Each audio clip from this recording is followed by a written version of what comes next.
ওয়ালাইকুম, আপনাদের সবাইকে স্বাগতম স্কুল অফ এক্সেলেন্সের second time batch GK roadmap সেশনে। এই লাইভ সেশনে আমরা দেখব সেকেন্ড টাইমে যারা ভর্তি যোদ্ধা আছো তোমাদের বিভিন্ন বিশ্ববিদ্যালয়ে, যে বিশ্ববিদ্যালয়গুলোতে তোমরা সেকেন্ড টাইমে সাধারণত ভর্তি পরীক্ষা দেওয়ার জন্য খুব বেশি আগ্রহী থাকো, সেই বিশ্ববিদ্যালয়গুলো থেকে কোন টপিক বেশি প্রশ্ন করে সাধারণ জ্ঞানে, এবং আমরা আমাদের যে সেকেন্ড টাইম ব্যাচ আছে সেইখানে আমরা তোমাদেরকে আমাদের ক্লাসে এবং আমাদের ডাইজেস্টে কিভাবে তোমাদেরকে সেই টপিকগুলো শেষ করব এই সম্পূর্ণ সেশনে আমরা সেই বিষয়গুলো নিয়েই থাকবো। আশা করি তোমরা সম্পূর্ণ সময় আমাদের সাথে সেশনে থাকবে এবং তোমাদের যে কোনো জিজ্ঞাসা যারা সেকেন্ড টাইমার আছো আমাদেরকে এখানে করতে পারবে। তো দেখো, আমাদের এখানে যে কোর্সের নামটা দেওয়া second time batch GK course road map, মানে আমাদের আজকের এই সেশনের যে নামটা, অর্থাৎ তোমরা দেখবে যে সেকেন্ড টাইমে কোন ধরনের কোশ্চেন কোন ইউনিভার্সিটি করে এবং আমরা তোমাদেরকে কিভাবে এই বিষয়গুলো আমাদের সম্পূর্ণ সেশনে পড়াবো। তো আমরা প্রথমে দেখি যে সেকেন্ড টাইম টপ ইউনিভার্সিটি, মানে তোমরা যারা সেকেন্ড টাইমে ভর্তি পরীক্ষা দিতে ইচ্ছুক, তোমরা সাধারণত কোন বিশ্ববিদ্যালয়গুলোতে ভর্তি পরীক্ষা দিতে আগ্রহী হও বা কোন বিশ্ববিদ্যালয়গুলোতে ভর্তি পরীক্ষা দেওয়া অবশ্যই উচিত সেগুলো। তো প্রথমে দেখো দেওয়া আছে আহ, Bangladesh university of professionals, BUP. আচ্ছা, তো বিইউপির যে ব্যাপারটা সেটা হচ্ছে যে ভর্তি পরীক্ষা হয় মোটামুটি খুবই তাড়াতাড়ি। দেখবা যে সেকেন্ড টাইমে যতগুলো বিশ্ববিদ্যালয় আছে তার মধ্যে বিইউপির ভর্তি পরীক্ষা সবার আগেই শুরু হয়ে যাবে। তার জন্য আমাদের কি করতে হবে, বিইউপির লেখাপড়া একটু আগে থেকে শুরু করতে হবে। এবং তোমাদেরকে বলি যে এই বিইউপির জন্য আমরা দেখবা যে বিইউপি সব কোশ্চেন হয় ইংলিশে, মানে বাংলা, এটা সাধারণত বাংলাতে হবে, তাছাড়া ইংলিশ তো ইংলিশে হয়, সাধারণ জ্ঞান কোশ্চেন হয় ইংলিশে। তো এর জন্য আমরা বিইউপির যে জিকে, তো এই জিকেটা আমরা পড়বো ইংলিশে। বিইউপির জন্য আমাদের আলাদা ইংলিশ জিকে ক্লাস হবে। তো এটা তোমাদের জন্য খুবই অভিনব একটা সংযোজন, যে আমরা বিইউপির কোশ্চেন দেখে যাতে খুবই হতাশ না হয়ে যায়, কেমন কোশ্চেন হলো কিভাবে কোশ্চেন হলো, এর জন্য আমরা বিইউপির জন্য স্পেশালি ইংলিশ জিকে ক্লাস রাখবো, মানে ইংলিশ ভার্সনে জিকে ক্লাস। আচ্ছা, এরপরে যে বিশ্ববিদ্যালয় আছে জাহাঙ্গীরনগর বিশ্ববিদ্যালয়, তোমরা এখানে দেখছো। তো দেখো, জাহাঙ্গীরনগর বিশ্ববিদ্যালয় কোশ্চেন একটু একটু ডিফারেন্ট, মানে অন্যান্য অন্যান্য বিশ্ববিদ্যালয় থেকে একটু ডিফারেন্ট। কেমন একটু ডিফারেন্ট সেটা দেখি। সেটা হচ্ছে জাহাঙ্গীরনগরের কোশ্চেনগুলো হয় সাধারণত আহ সাধারণ যে সাধারণ জ্ঞান তার থেকে একটু বাইরে গিয়ে। দেখবা এখানে ম্যাথমেটিক্স থেকে কোশ্চেন হয়, আহ এখানে অ্যানালজি থেকে কোশ্চেন হয়, এখানে মেন্টাল অ্যাবিলিটি মানসিক দক্ষতা থেকে কোশ্চেন হয়। আবার কিছু কিছু কোশ্চেন কি করে, ইংলিশ ভাষণে করে ফেলে। তার মানে কি, বিষয়টা একটু তোমাকে মাথায় রাখতে হবে, বিষয়টা বেশ একটু ট্রিকি হয়ে যাচ্ছে, তাই না? তাহলে এর জন্য আমাদের ক্লাস অবশ্যই থাকবে, ম্যাথ আইকিউ এর জন্য আলাদা ক্লাস থাকে, তোমরা এটা জানো, আমাদের কোর্স আউটলাইনে দেখেছো, তোমরা যারা লাইভ লঞ্চিং দেখেছো, যারা ভর্তি হয়ে গেছো। এবং এটা হচ্ছে আমাদের জাহাঙ্গীরনগর বিশ্ববিদ্যালয়ের বি ইউনিট। এবং সি ইউনিট নামে আরো একটা ইউনিট আছে জাহাঙ্গীরনগর বিশ্ববিদ্যালয়ে, সেখানে তোমরা পরীক্ষা দিতে পারবে। সেখানে কিন্তু সাবজেক্ট ভিত্তিক কোশ্চেন হয়, মানে সি ইউনিটে যে সাবজেক্টগুলোতে তোমরা ভর্তি হতে পারবে সেই আহ, সেই অনুযায়ী, সেই সাবজেক্ট অনুযায়ী তোমাদেরকে 10টা 10টা করে এমসিকিউ, টোটাল 50টা এমসিকিউ আনসার করতে হবে 5টা সাবজেক্টের। তো এর জন্য আমাদের ওইটার স্পেসিফিক অবশ্যই ক্লাস থাকবে। ওইসব সাবজেক্টগুলো ধরো, ওইখানে ইন্টারন্যাশনাল রিলেশন থেকে কোশ্চেন হয়, ওইখানে হচ্ছে জিওগ্রাফি থেকে কোশ্চেন হয়, ওখানে ইকোনমিক্স থেকে কোশ্চেন হয়, এগুলো নিয়েও ক্লাস থাকবে। বা কুমিল্লা বিশ্ববিদ্যালয়, শাহজালাল বিশ্ববিদ্যালয়ের মৌলিক বিষয় নিয়ে কিছু বললেন, হ্যাঁ অবশ্যই এসব বিষয়গুলো বলা হবে। এখানে দেখো গুচ্ছ অন্যান্য বিশ্ববিদ্যালয়ে লেখা আছে, এখানে সবকিছুই আলোচিত হবে। আচ্ছা, তাহলে জাহাঙ্গীরনগর বিশ্ববিদ্যালয়ের বিষয়টা আশা করি তোমাদের সামনে পরিষ্কার হয়ে গেছে যে জাহাঙ্গীরনগরে আমরা তোমাদেরকে কিভাবে পড়াবো। যে এখানে দুইটা ইউনিট, দুইটা ইউনিটেই ডিফারেন্ট কোশ্চেন প্যাটার্ন, এবং এমন ডিফারেন্ট যে অন্যান্য ইউনিভার্সিটির সাথে সেটা খুব বেশি মিলে না। আচ্ছা, এইবার যেটা আসছে সেটা হচ্ছে রাজশাহী বিশ্ববিদ্যালয়। তোমরা জানো যে রাজশাহী বিশ্ববিদ্যালয় হচ্ছে সেকেন্ড টাইমারদের জন্য বেশ বেশ হচ্ছে গুরুত্বপূর্ণ একটা বিশ্ববিদ্যালয়, কারণ ঢাকার পরেই অনেকে রাজশাহী বিশ্ববিদ্যালয়কে স্থান দেয়। তো অবশ্যই চট্টগ্রাম, জাহাঙ্গীরনগর এগুলোও টপ ইউনিভার্সিটি। তো রাজশাহী বিশ্ববিদ্যালয়কে অবশ্যই আমরা গুরুত্ব দিব, এবং রাজশাহী ইউনিভার্সিটির কোশ্চেন প্যাটার্নটা আমরা দেখি যে ঢাকা ইউনিভার্সিটির সাথে কিছুটা মিলে যায়। তারা সাধারণত এই সিলসিলাতেই কোশ্চেন করে, হয়তো বা ঢাকা ইউনিভার্সিটি থেকে একটু কম সাম্প্রতিক দেয় জিকের ক্ষেত্রে, জাস্ট এতটুকু ডিফারেন্স হয়। তাছাড়া অধিকাংশ বিষয়গুলোই মিল থাকে, কিছুটা হলেও টপিক ভিত্তিক মিল থাকে। তো এটা আমরা স্বাভাবিকভাবেই পড়ে নিতে পারছি। এবার আসে চট্টগ্রাম বিশ্ববিদ্যালয়। চট্টগ্রাম বিশ্ববিদ্যালয়ে তোমরা জানো যে দুইটা ইউনিট আছে তোমাদের জন্য, একটা হচ্ছে বি ইউনিট আর একটা হচ্ছে ডি ইউনিট। বি ইউনিট হচ্ছে যেটা কলা অনুষদ বলি আমরা সেটা, এবং ডি ইউনিট হচ্ছে সামাজিক বিজ্ঞান অনুষদ। তো সামাজিক বিজ্ঞান অনুষদের কোশ্চেনটা কি হয় যে একটু সাধারণত জটিল হয়, আর কলা অনুষদের যে কোশ্চেনগুলো হয় একটু সাধারণত সহজ হয়। তো এই যে সহজ কঠিনের সংমিশ্রণ, এগুলো দেখবা যে আমরা সম্পূর্ণ ক্লাসেই দেখবো, আমরা সম্পূর্ণ ক্লাসেই দেখবো যে তোমরা আশা করি সম্পূর্ণ সেশনই থাকবে। এগুলো জাস্ট ইন্ট্রোডাক্টরি, যে কোন ইউনিভার্সিটিগুলোতে কেমন কোশ্চেন হবে। বাট আমাদের সেশনটা হবে যে এই ইউনিভার্সিটির কোশ্চেন তো এমন, তো আমরা এটা কিভাবে শেষ করব। মানে আমরা যে সম্পূর্ণ সেকেন্ড টাইমের যে কোর্সটা তোমাদের সামনে এনেছি, সেইখানে আমরা তোমাদের এই পড়াগুলো কিভাবে শেষ করে দিব সেটা। আচ্ছা, বা কুমিল্লা বিশ্ববিদ্যালয় নিয়ে কিছু বলেন। হ্যাঁ, অবশ্যই বলবো। এবং তোমাদের ক্ষেত্রে একটা বিষয় বলি যে আমাদের এই সেশনগুলো চলবে, বুঝছো, এগুলা প্রত্যেক দিন না, মানে ধীরে ধীরে চলবে। ঈদের পরেও এই সেশনগুলো হবে। এবং সেখানে আমরা বিশ্ববিদ্যালয় ধরে ধরে, আজকের যে সেশনটা এটা ওভারঅল সব বিশ্ববিদ্যালয়ে, এবং এর পরে গিয়ে যেটা হবে প্রত্যেকটা বিশ্ববিদ্যালয় ধরে ধরে, যেমন দেখো একদিন বিউপি নিয়ে, একদিন জাহাঙ্গীরনগর, একদিন রাজশাহী, একদিন চট্টগ্রাম, একদিন খুলনা, একদিন হচ্ছে কুমিল্লা, শাহজালাল, এভাবে এভাবে প্রত্যেকটা বিশ্ববিদ্যালয় নিয়ে আমরা সেশন করব। এবং তোমরা যাতে কোনো অবস্থাতে এটা ফিল না করো, যারা আমাদের রেগুলার স্টুডেন্ট আছো, যে আমার প্রিপারেশন ঠিকঠাক হচ্ছে না, এই বিষয়টা আমরা নিশ্চিত করব। মানে তোমরা কখনোই ফিল করবে না যে তোমার প্রিপারেশন ঠিকঠাক হচ্ছে না। আচ্ছা, এবার যেটা আসে খুলনা বিশ্ববিদ্যালয়। আচ্ছা, খুলনা বিশ্ববিদ্যালয় দেখেছো যে কোশ্চেনটা কেমন হয়, যে একদম সহজ তা না, তাই না? খুলনা বিশ্ববিদ্যালয়টা একটু মানে নিজেদের কোশ্চেনের মানটা স্ট্যান্ডার্ড রেখেছে, কোশ্চেনের মানের মধ্যে দিয়ে একটা ম্যাথমেটিক্যাল প্রবলেম দিয়েছে। হ্যাঁ, মানে একদম যে সাধারণ ধরাবাঁধা কোশ্চেন, আগে যে গুচ্ছর মতো, এটা না, মানে একটু ট্রিকিতে ওয়েতে তারা গেছে। এবং দেখবা যে আমাদের এইখানে তোমাদের আইকিউ এর উপর, ম্যাথমেটিক্স এর উপরেই অনেকগুলো ক্লাস হবে, প্রায় 7টা 8টা ক্লাস থাকবে ম্যাথমেটিক্স এবং আইকিউ এর উপর। হ্যাঁ, এর মধ্যে অ্যানালজি গুলো শেখানো হবে। তো খুলনা বিশ্ববিদ্যালয়েরও আমরা দেখবো যে এগুলো আমরা কিভাবে শেষ করব। এরপর যেটা আসে গুচ্ছ ও অন্যান্য বিশ্ববিদ্যালয়, দেখো গুচ্ছ সম্পর্কে তোমাদের অনেকটাই ধারণা হয়ে গেছে, কারণ কয়েক বছর ধরে গুচ্ছ বিশ্ববিদ্যালয় ভর্তি পরীক্ষা নিচ্ছে, সেই 2020-21 সেশন থেকে। আর অন্যান্য বিশ্ববিদ্যালয়ের মধ্যে আছে শাহজালাল বিজ্ঞান ও প্রযুক্তি বিশ্ববিদ্যালয়, হাজী দানেশ বিজ্ঞান ও প্রযুক্তি বিশ্ববিদ্যালয়, কুমিল্লা বিশ্ববিদ্যালয়, এসব বিশ্ববিদ্যালয়গুলো। তো দেখো যে এইসব বিশ্ববিদ্যালয়ে কেমন কোশ্চেন হয়। আচ্ছা, স্বাভাবিক যে কোশ্চেন প্যাটার্ন ঠিক তেমনই হবে, বাট কোশ্চেনগুলো হবে টপিকের একটু ডিপে গিয়ে। সেগুলো আমরা দেখবো যে কেমন টপিকের ডিপে গিয়ে কোশ্চেন হবে। তো দেখো যে এই বিশ্ববিদ্যালয়গুলো তোমাকে আগে মাথার মধ্যে সেট করতে হবে। এবং আমাদের আহ, এর মধ্যেই কোশ্চেন বিশ্লেষণ ক্লাস শুরু হয়ে গিয়েছে। যারা পেইড ব্যাচে ভর্তি হয়ে গিয়েছো, তোমাদের এইচএসসি পরীক্ষার আগেই কোশ্চেন বিশ্লেষণ ক্লাস শুরু হয়ে গেছে, এটা তোমরা দেখেছো। তো সেখান থেকে তোমরা এখনই কোশ্চেনগুলো বিশ্লেষণ করতে থাকো। যারা সেকেন্ড টাইমার আছো, তোমাদের এখন কিন্তু এইচএসসি পরীক্ষার চাপ নাই। যারা ফার্স্ট টাইমার আছে তারা কি করছে, তারা এইচএসসি পরীক্ষার প্রিপারেশন নিচ্ছে, সাথে সাথে কোশ্চেন বিশ্লেষণ করছে।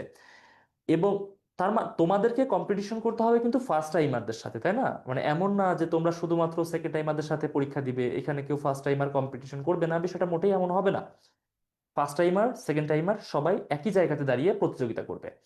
তো তারা যখন এইচএসসি পরীক্ষার চাপ নিয়েও এখন কোশ্চেন বিশ্লেষণ করে ফেলছে, তো তোমাদেরও অবশ্যই উচিত কোশ্চেন বিশ্লেষণ এখনই করে ফেলা। তোমাদের ক্ষেত্রে এমন ইগোটিক একটা ব্যাপার থাকতে পারে যে আমরা তো ফার্স্ট টাইমে ভর্তি পরীক্ষা দিয়েছি, কোশ্চেন বিশ্লেষণ করেছি, আমাদের কেন আবার এটা করতে হবে। এটা করা যাবে না, এমন কিছু ভাবা যাবে না। তোমাদের মনে করতে হবে যে না, আমরা স্বাভাবিক, আমরা হচ্ছে নতুন করে সবকিছু শুরু করছি, যা হয়ে গেছে হয়ে গেছে, আমাদের আবারও একদমই জিরো থেকে শুরু করতে হবে, সবার আগে কোশ্চেন বিশ্লেষণ করতে হয়, করে ফেলতে হবে। তো এই এই বিশ্বাসটা নিজের মধ্যে নিয়ে আসো এবং প্রত্যেকটা বিশ্ববিদ্যালয়ে কোশ্চেন বিশ্লেষণ করতে থাকো। আমাদের কোশ্চেন বিশ্লেষণ ক্লাস শুরু হয়ে গিয়েছে, তোমরা দেখেছো। আহ, এবং যে যে বিশ্ববিদ্যালয়কে স্পেসিফিক ভাবে টার্গেট রাখো, যেমন ফার্স্ট টাইমে আমরা দেখি যে সবার ঢাকা ইউনিভার্সিটি একটা ফ্যান্টাসি থাকে, বাট সেকেন্ড টাইমে এসে তো ঢাকা ইউনিভার্সিটি নাই। এই জায়গাতে আমাদের ড্রিমগুলো একটু চেঞ্জ হয়ে যায়। যেমন অনেকের টার্গেট থাকে যে আমাকে বিউপিতে চান্স পাইতে হবে, অনেকে রাজশাহী, অনেকে জাহাঙ্গীরনগর, অনেকে চট্টগ্রাম, অনেকে কুমিল্লা বিশ্ববিদ্যালয়, অনেকে খুলনা বিশ্ববিদ্যালয়, অনেকে শাহজালাল বিজ্ঞান ও প্রযুক্তি, অনেকে হাজী দানেশ। হ্যাঁ, অনেকে গুচ্ছের মধ্যে একটা ভালো ইউনিভার্সিটি চাই, কুষ্টিয়া বিশ্ববিদ্যালয় আছে, মানে ইসলামী বিশ্ববিদ্যালয় আছে। তো এই যে তোমার স্পেসিফিক টার্গেটেড ইউনিভার্সিটি, এই টার্গেটেড ইউনিভার্সিটির কোশ্চেন নিয়ে যাতে একদমই পরিপূর্ণ ধারণা থাকে, এটা তোমরা এখনই এনশিওর করো। ঠিক আছে, মানে এইচএসসি পরীক্ষা শেষ হওয়ার আগেই। তো আমাদের কোশ্চেন বিশ্লেষণ ক্লাস তোমরা রেগুলার করছো আশা করি, আমাদের পেইড ব্যাচের শিক্ষার্থীরা। তো সেখান থেকে তোমরা এই বিষয়গুলো এনশিওর করে ফেলো। এবং সাথে সাথে তোমরা নোট করতে থাকো। ঠিক আছে, মানে নোট করা বলতে কি সবকিছু লেখার কথা কিন্তু বলি নাই, যে তোমার একটা রোড ম্যাপ তৈরি হয়ে যাবে যে এই ইউনিভার্সিটি আছে, আমি উপরে লিখলাম খুলনা ইউনিভার্সিটি, বা উপরে লিখলাম বিউপি, বিউপির আবার দুইটা ইউনিট, এফএডব্লিউএস, এফট্রিপল এস, নিয়ে তুমি দেখো যে কোন কোন টপিক থেকে কোশ্চেন হচ্ছে, কিভাবে হচ্ছে। হ্যাঁ, বিউপিতে আবার ইংলিশে কোশ্চেন হয়। তো ইংলিশে আমার কেমন প্রিপারেশন নিতে হবে, এইসব বিষয়গুলো নিজে নিজে একটা মানে করতে থাকো, নিজের মধ্যে আন্ডারস্ট্যান্ডিং এ আনতে থাকো, ঠিক আছে? এগুলো খুবই কাজে দিবে আশা করি। তোমাদের যে কোনো জিজ্ঞাসা থাকলে অবশ্যই কমেন্টে করবে, আমরা তোমাদের কোশ্চেন অবশ্যই দেখবো।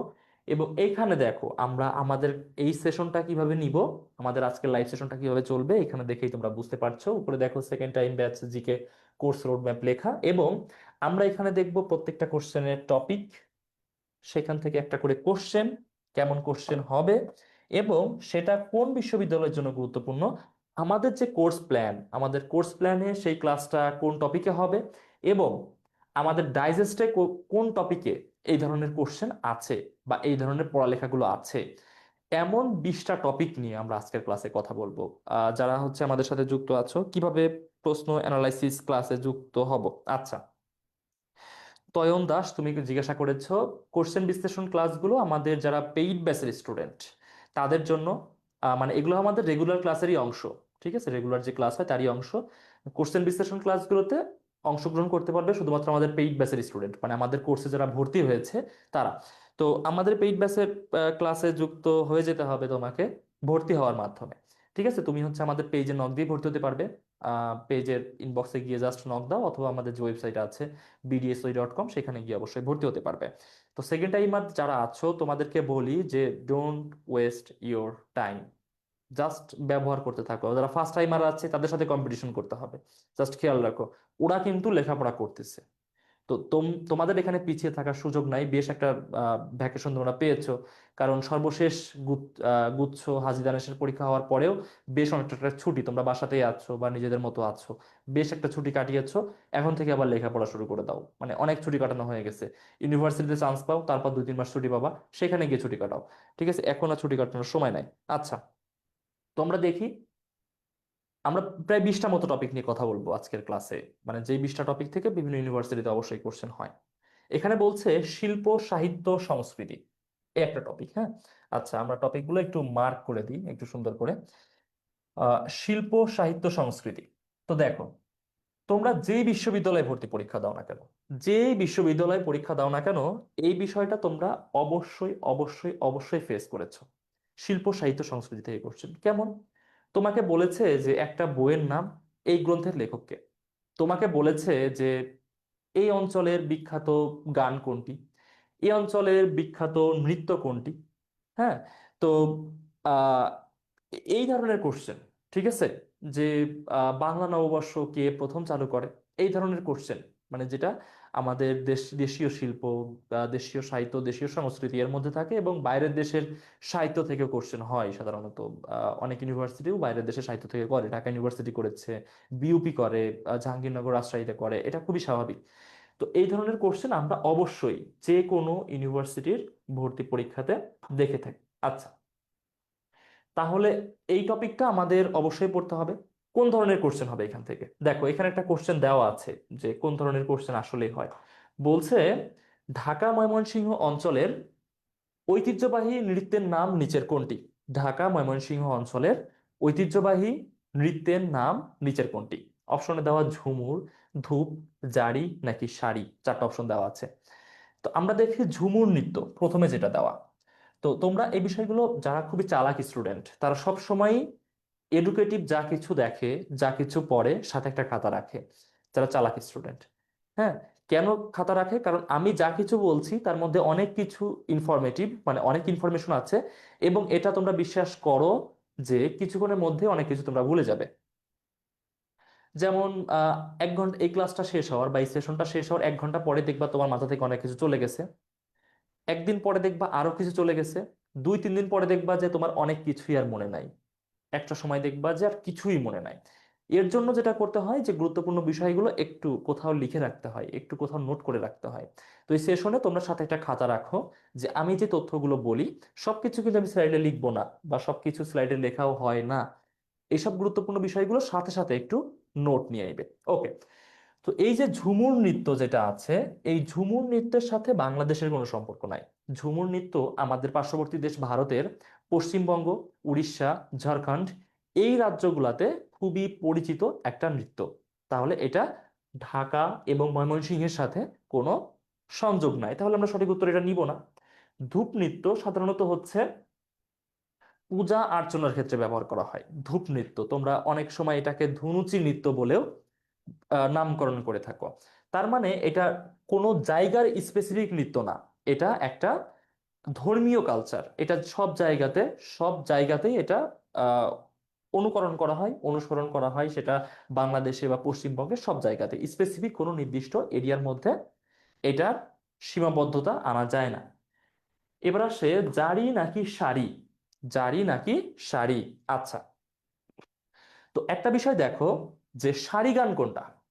শাড়ি গান হচ্ছে নৌকা বাইচের সাথে যেই গান গাওয়া হয়, নৌকা বাইচের সাথে যে গান গাওয়া হয় সেটাকে শাড়ি গান বলে। তো নৌকা বাইচ যেখানে হবে সেখানেই শাড়ি গান গাওয়া হবে। এটা ঢাকা বা ময়মনসিংহের নির্দিষ্ট এরিয়ার মধ্যে সীমাবদ্ধ না, তাহলে আমাদের শাড়ি গানও আসলো না। তাহলে বাদ থাকতেছে কোনটা? জারি গান। তাহলে এই যে ঢাকা এবং ময়মনসিংহ অঞ্চলের মধ্যে জনপ্রিয় হচ্ছে কি? জারি গান। তাহলে দেখো অপশন সিতে যেটা ছিল জারি গান, এই জারি গানই হচ্ছে ঢাকা ময়মনসিংহ অঞ্চলের ঐতিহ্যবাহী নৃত্যের নাম। তো তোমাদের এমন কোশ্চেন পরীক্ষাতে আসবে নৃত্য থেকে, কোনো সাহিত্যের নাম থেকে, কোনো সাহিত্যিকের পরিচয় থেকে, এই ধরনের কোশ্চেন তোমাদের আসবে। এখন দেখো এটা আমরা আমাদের কোন কোন বিশ্ববিদ্যালয়ের জন্য পড়ব। এখানে দেখো দেওয়া আছে যে এটা সেকেন্ড টাইম সকল বিশ্ববিদ্যালয়। ফার্স্ট টাইমের বিশ্ববিদ্যালয়গুলোর জন্য এটা গুরুত্বপূর্ণ, এবং সেকেন্ড টাইমেও সকল বিশ্ববিদ্যালয়ের জন্য এটা গুরুত্বপূর্ণ। তাহলে তোমাদের এই টপিকটা অবশ্যই পড়তে হবে। আমরা কিভাবে পড়বো, আমাদের যারা পেইড ব্যাচে ভর্তি হবে তাদের সাথে আমরা কিভাবে পড়বো। দেখো কোর্স প্ল্যানে আমাদের ক্লাস, মানে কোর্স প্ল্যানে আমরা এটা কোন ক্লাসে পড়বো। দেখো এখানে যেটা বলা হচ্ছে সেটা হচ্ছে গিয়ে লেকচার 26, অর্থাৎ 26 নম্বর লেকচারে গিয়ে আমরা এগুলা পড়বো। মানে এই যে এই ধরনের কোশ্চেন হয় এমন টপিক পড়বো। এখানে বলছে পৃথিবীর শিল্প, সাহিত্য, সংস্কৃতি, পূর্বনাম, সংবাদপত্র, সংবাদ মাধ্যম, খেলাধুলা।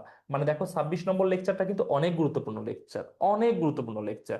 কারণ দেখো এখানে যা কিছু আমরা পড়বো, শিল্প, সাহিত্য, সংস্কৃতির পাশাপাশি বিভিন্ন জায়গার পূর্বনাম, এমন কোশ্চেন আসে না যে দিনাজপুরের পূর্বনাম কি। এমন কোশ্চেন আসে না যে বগুড়ার পূর্বনাম কি। এমন কোশ্চেন আসে না চট্টগ্রামের পূর্বনাম কি। আসে। ঢাকার পূর্বনাম কি। আসে। তো এই জাতীয় যে পড়াগুলো আছে আমরা এই 26 নম্বর লেকচারে পড়বো আমাদের পেইড ব্যাচের স্টুডেন্টদের সাথে। সংবাদপত্র, এমন কোশ্চেন কি আসে না যে ভারতবর্ষ থেকে প্রকাশিত প্রথম সংবাদপত্রের নাম কি।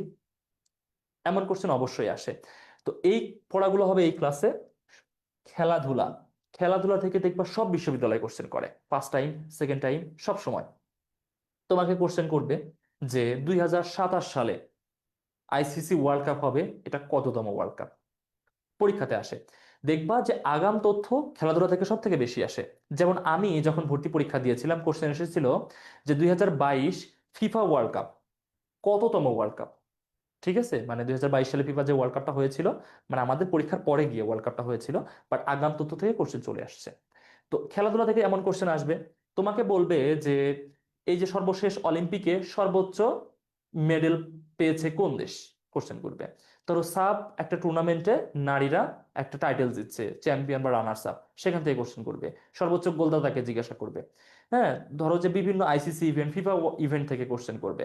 তো এই খেলাধুলা খুবই গুরুত্বপূর্ণ একটা টপিক, যেটা আমাদের এই 26 নম্বর লেকচারে পড়া হবে।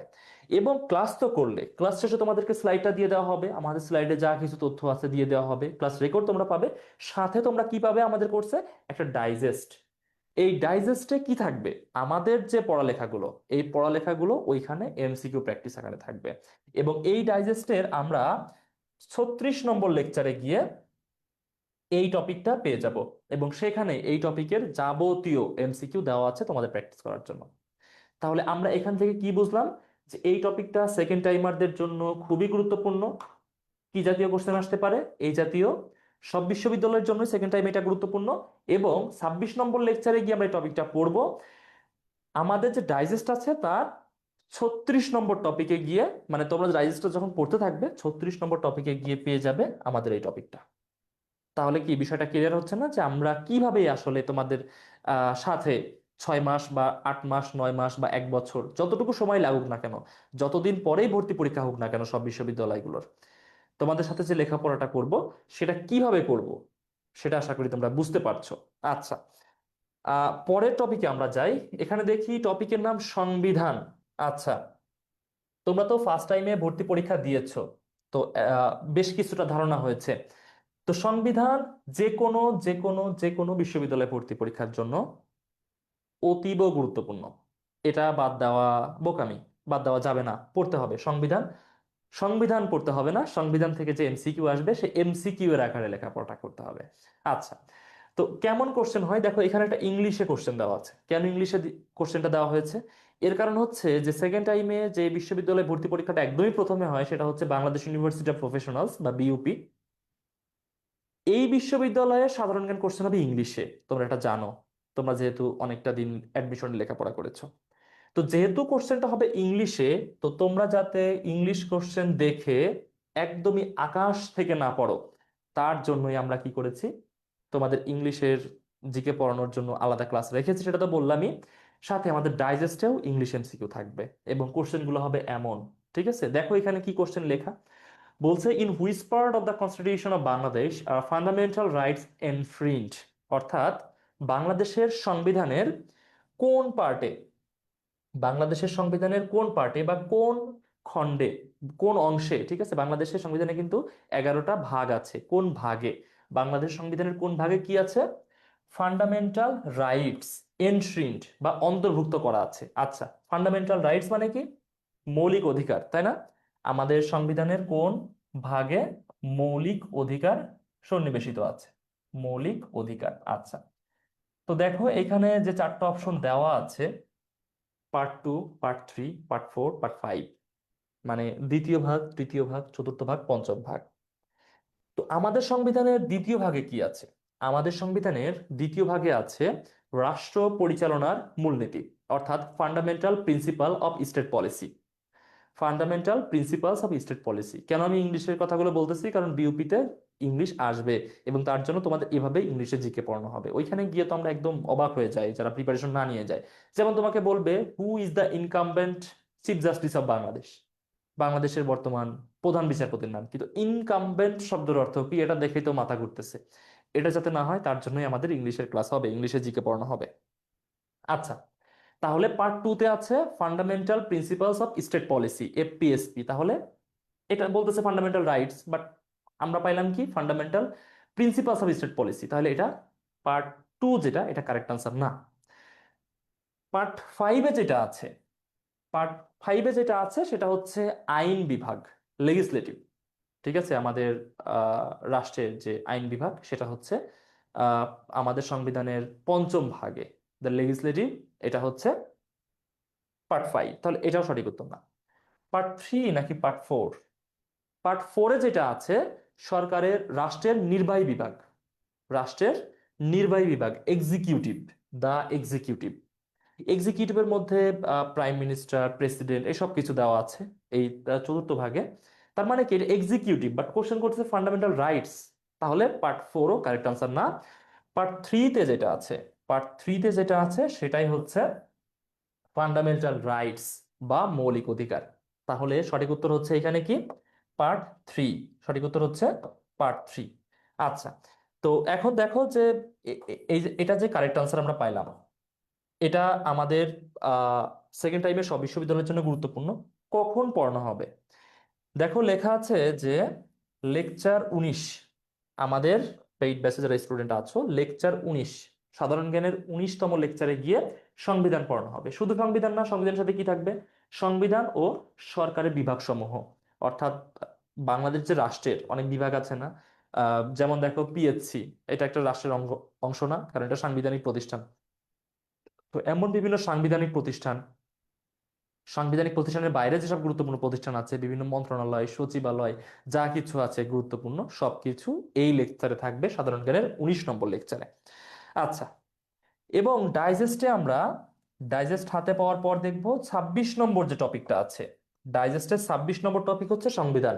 অর্থাৎ ডাইজেস্টে দেখবা অনেক কোশ্চেন দেওয়া আছে, অনেক কোশ্চেন দেওয়া আছে, এবং 26 নম্বর টপিকে গিয়ে তোমরা সংবিধানের কোশ্চেনগুলো পেয়ে যাবে। তাহলে দেখো বিষয়টা খুব সাজানো না আমাদের কোর্সটা, যে এই টপিকটা গুরুত্বপূর্ণ, এই টপিকের যে কোশ্চেনগুলো সেগুলো আমরা হচ্ছে ডাইজেস্টে পেয়ে যাচ্ছি, এই টপিকের ক্লাসটা আমরা একদমই শিডিউল ক্লাসে পেয়ে যাচ্ছি, এবং এর যা তথ্য সেটা আমরা স্লাইডটা পিডিএফ আকারে পেয়ে যাচ্ছি, এবং ক্লাসটাও রেকর্ড থাকতেছে যে আমার এই বিষয়টা আমি এখন হঠাৎ করে বুঝতে পারছি না, যাই ক্লাসটা আবার একটু দেখে আসি, ইউটিউব লিংক আছে তো জাস্ট গিয়ে দেখে আসি। এবং এর সাথে তোমরা পরীক্ষা দিতে পারছো, ক্লাসের শুরুতে ক্লাস টেস্ট, ক্লাসের শেষে মনোযোগ যাচাই টেস্ট, ওই সপ্তাহ সবগুলো ক্লাস শেষে উইকলি টেস্ট।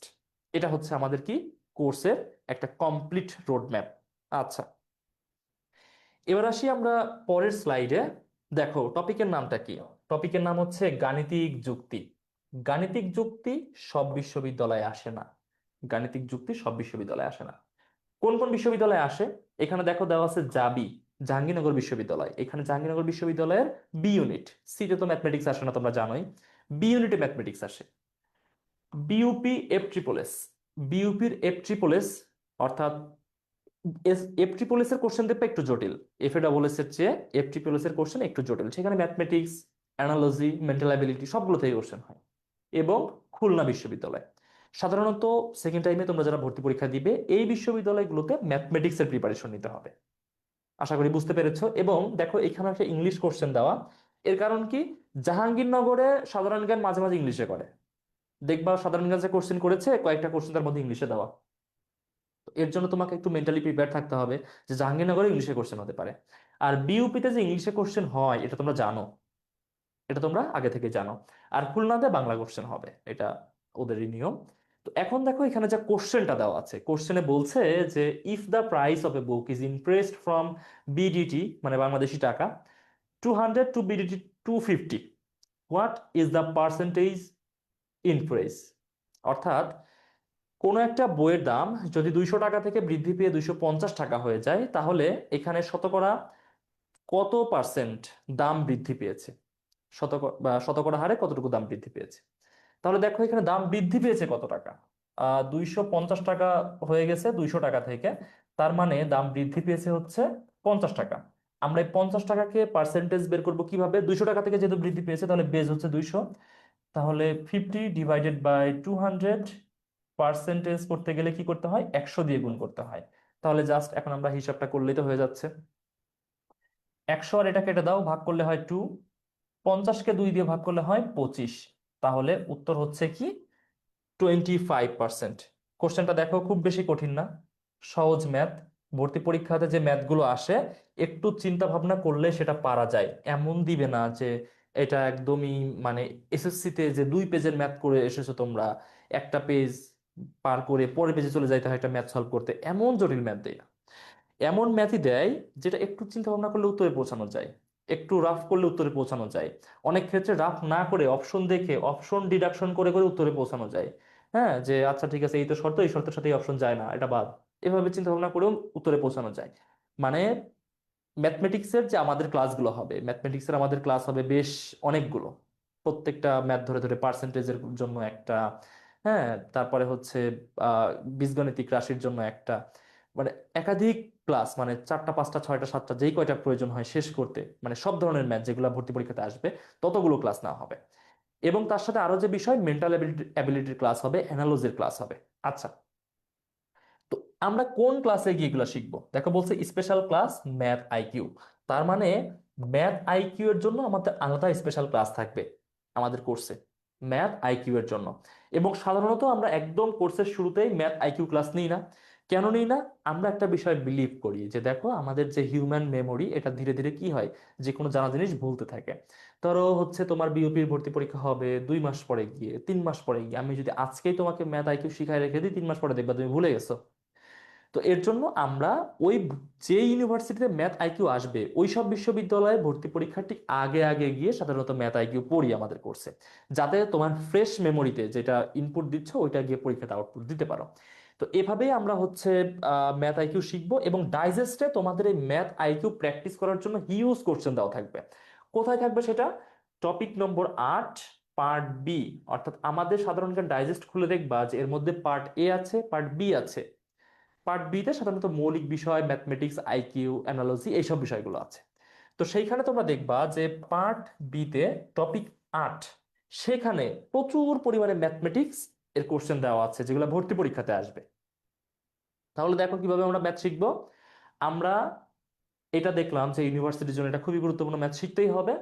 আমরা স্পেশাল ক্লাসে ম্যাথ আইকিউ শিখবো, শেখার পর ডাইজেস্ট থেকে সেটা প্র্যাকটিস করব, স্লাইডগুলো তোমাদের কাছে থাকবে, রেকর্ডেড ক্লাসের ইউটিউব লিংক তোমাদের কাছে থাকবে। তাহলে কি বিষয়টা একদমই তোমাদের সামনে গোছানো আকারে থাকবে ম্যাথমেটিক্স এবং আইকিউ এর জন্য। এই বিষয়টা কি বোঝা গেছে না যে আমরা আসলেই কিভাবে কোর্সটা রান করব তোমাদের সামনে? ওকে, পরের স্লাইডে আসি। দেখো টপিকের যেটা নাম সেটা হচ্ছে মেন্টাল অ্যাবিলিটি আর মানসিক দক্ষতা। আচ্ছা, তো কোন কোন বিশ্ববিদ্যালয়ে আসে সেকেন্ড টাইমে মেন্টাল অ্যাবিলিটি বা মানসিক দক্ষতার কোশ্চেন? জাবি, বিইউপি, এফট্রিপল এস, খুবই, অর্থাৎ জাহাঙ্গীরনগর বিশ্ববিদ্যালয়, বিইউপি, এফট্রিপল এস এবং খুলনা বিশ্ববিদ্যালয়। যেটা ম্যাথমেটিক্স আসে যে ইউনিভার্সিটিগুলোতে, সেখানেই মেন্টাল অ্যাবিলিটি আসে। এবং মেন্টাল অ্যাবিলিটি দুইটা পার্ট, একটা জেনারেল মেন্টাল অ্যাবিলিটি আর একটা হচ্ছে অ্যানালজি। তো এখানে যে কোশ্চেনটা দেওয়া সেটা দেখা হচ্ছে অ্যানালজি থেকে, এবং কোশ্চেনটা সাজানো হয়েছে ইংলিশে। কেন ইংলিশে? কারণ এখানে যে তিনটা ইউনিভার্সিটির কথা বলছি তার মধ্যে দুইটা ইউনিভার্সিটি ইংলিশে কোশ্চেন করবে। আহ বিউপি তো করবেই, এটা ঘোষণা দিয়েই করতেছে। আর জাহাঙ্গীরনগর বিশ্ববিদ্যালয় ঘোষণা না দিয়েই হঠাৎ করে সাধারণ জ্ঞানের কোশ্চেন ইংলিশে করে দেয়। ঠিক আছে, মানে বিষয়টা এমন যে তুমি একভাবে প্রিপারেশন নিচ্ছ, দেখছো হঠাৎ করে আউটসুইং হয়ে কোশ্চেন চলে আসছে ইংলিশে। তো ওইখানে যাতে তুমি আউটসুইং এ পরাস্ত না হও, এর জন্য আমরা তোমাদের এই বিষয়গুলো ইংলিশেই পড়াবো আলাদা করে। বাংলাতে পড়ানো হবে, সাথে ইংলিশেও পড়ানো হবে, এবং ডাইজেস্টেও দুইটা বিষয়েরই সমন্বয় থাকবে, বাংলা এবং ইংলিশ। আচ্ছা, তো কোশ্চেনটা আমরা দেখি কোশ্চেন কি বলছে। এখানে যেটা বলছে, দেখো, অ্যানালজি যেহেতু মানে ইস্টু আকারে দেওয়া, এখানে বলছে ইনসোমনিয়া ইজ টু স্লিপ, অর্থাৎ ইনসোমনিয়ার সাথে যদি স্লিপের সম্পর্ক হয়, মানে ইনসোমনিয়া শব্দের অর্থ কি? ইনঅ্যাবিলিটি টু স্লিপ, মানে ঘুম আসে না। এমন হয় না যে সারা রাত ঘুম আসে না, সকালে ঘুম ভাঙে না? এমন সিচুয়েশনে পড়ছি না আমরা বিভিন্ন সময়? দিনের পর দিন এমন হচ্ছে, রাতে ঘুমই আসতেছে না, এটা হচ্ছে ইনসোমনিয়া। এটা সাধারণত একটু বয়স্ক লোকজন তারা এটা ফেস করে, ঠিক আছে, যে রাতে ঘুম আসে না।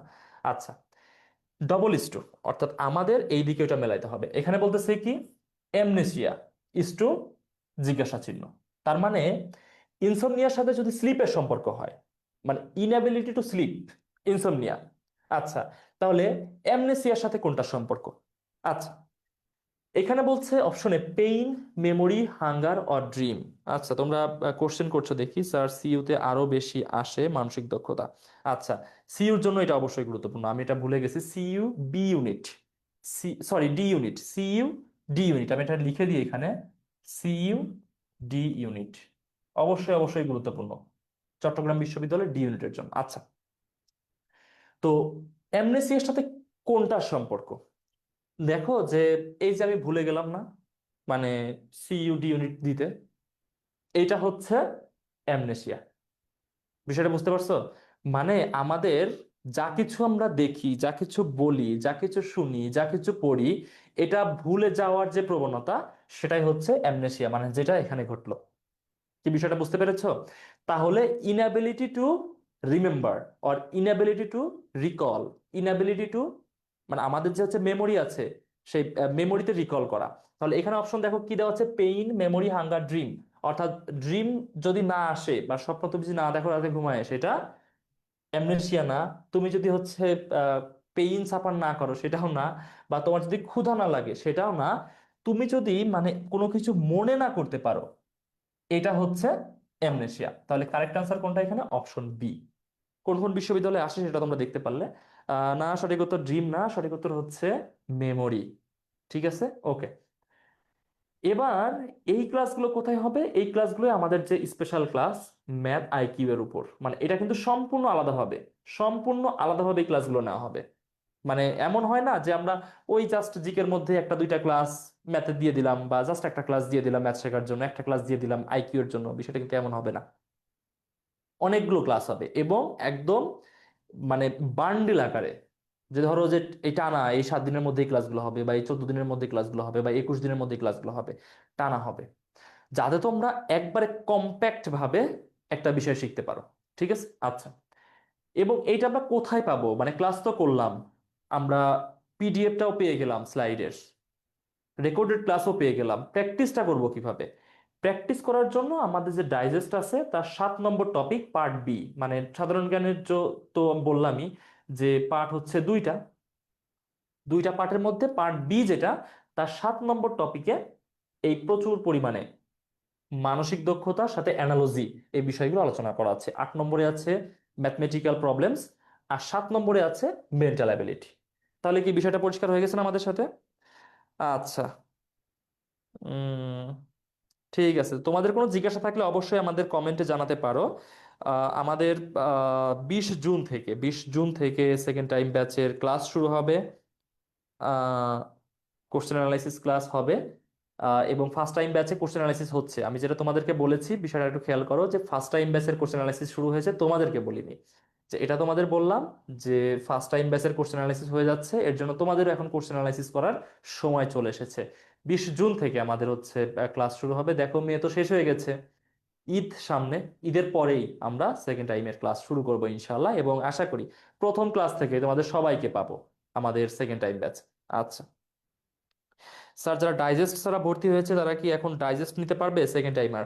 তুমি হচ্ছে আমাদের পেজে অবশ্যই এর জন্য নক দিবে, বা আমাদের ওয়েবসাইটের ডাইজেস্টের জন্য রিকোয়েস্ট দিতে পারো।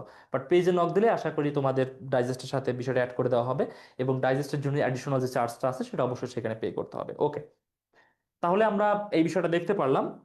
পরের স্লাইডে আমরা যাই।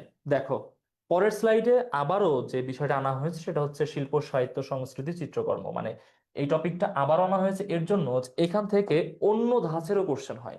অন্য ধাঁচেরও কোশ্চেন হয়। আগে যেটা দেখলাম যে ঢাকা এবং ময়মনসিংহ অঞ্চলে কোন নৃত্যটা জনপ্রিয় বা কোন অঞ্চলের নৃত্য এটা, এমন। বাট এখানে দেখো যে কোশ্চেনটা করছে, a brief history of time, গ্রন্থটির লেখককে, একটা বইয়ের নাম দিয়ে বলবে এই গ্রন্থের লেখককে। এবং এই যে কোশ্চেনটা করছে দেখো, এটা কোনো বাংলাদেশি বই না, দেখে বোঝা যাচ্ছে।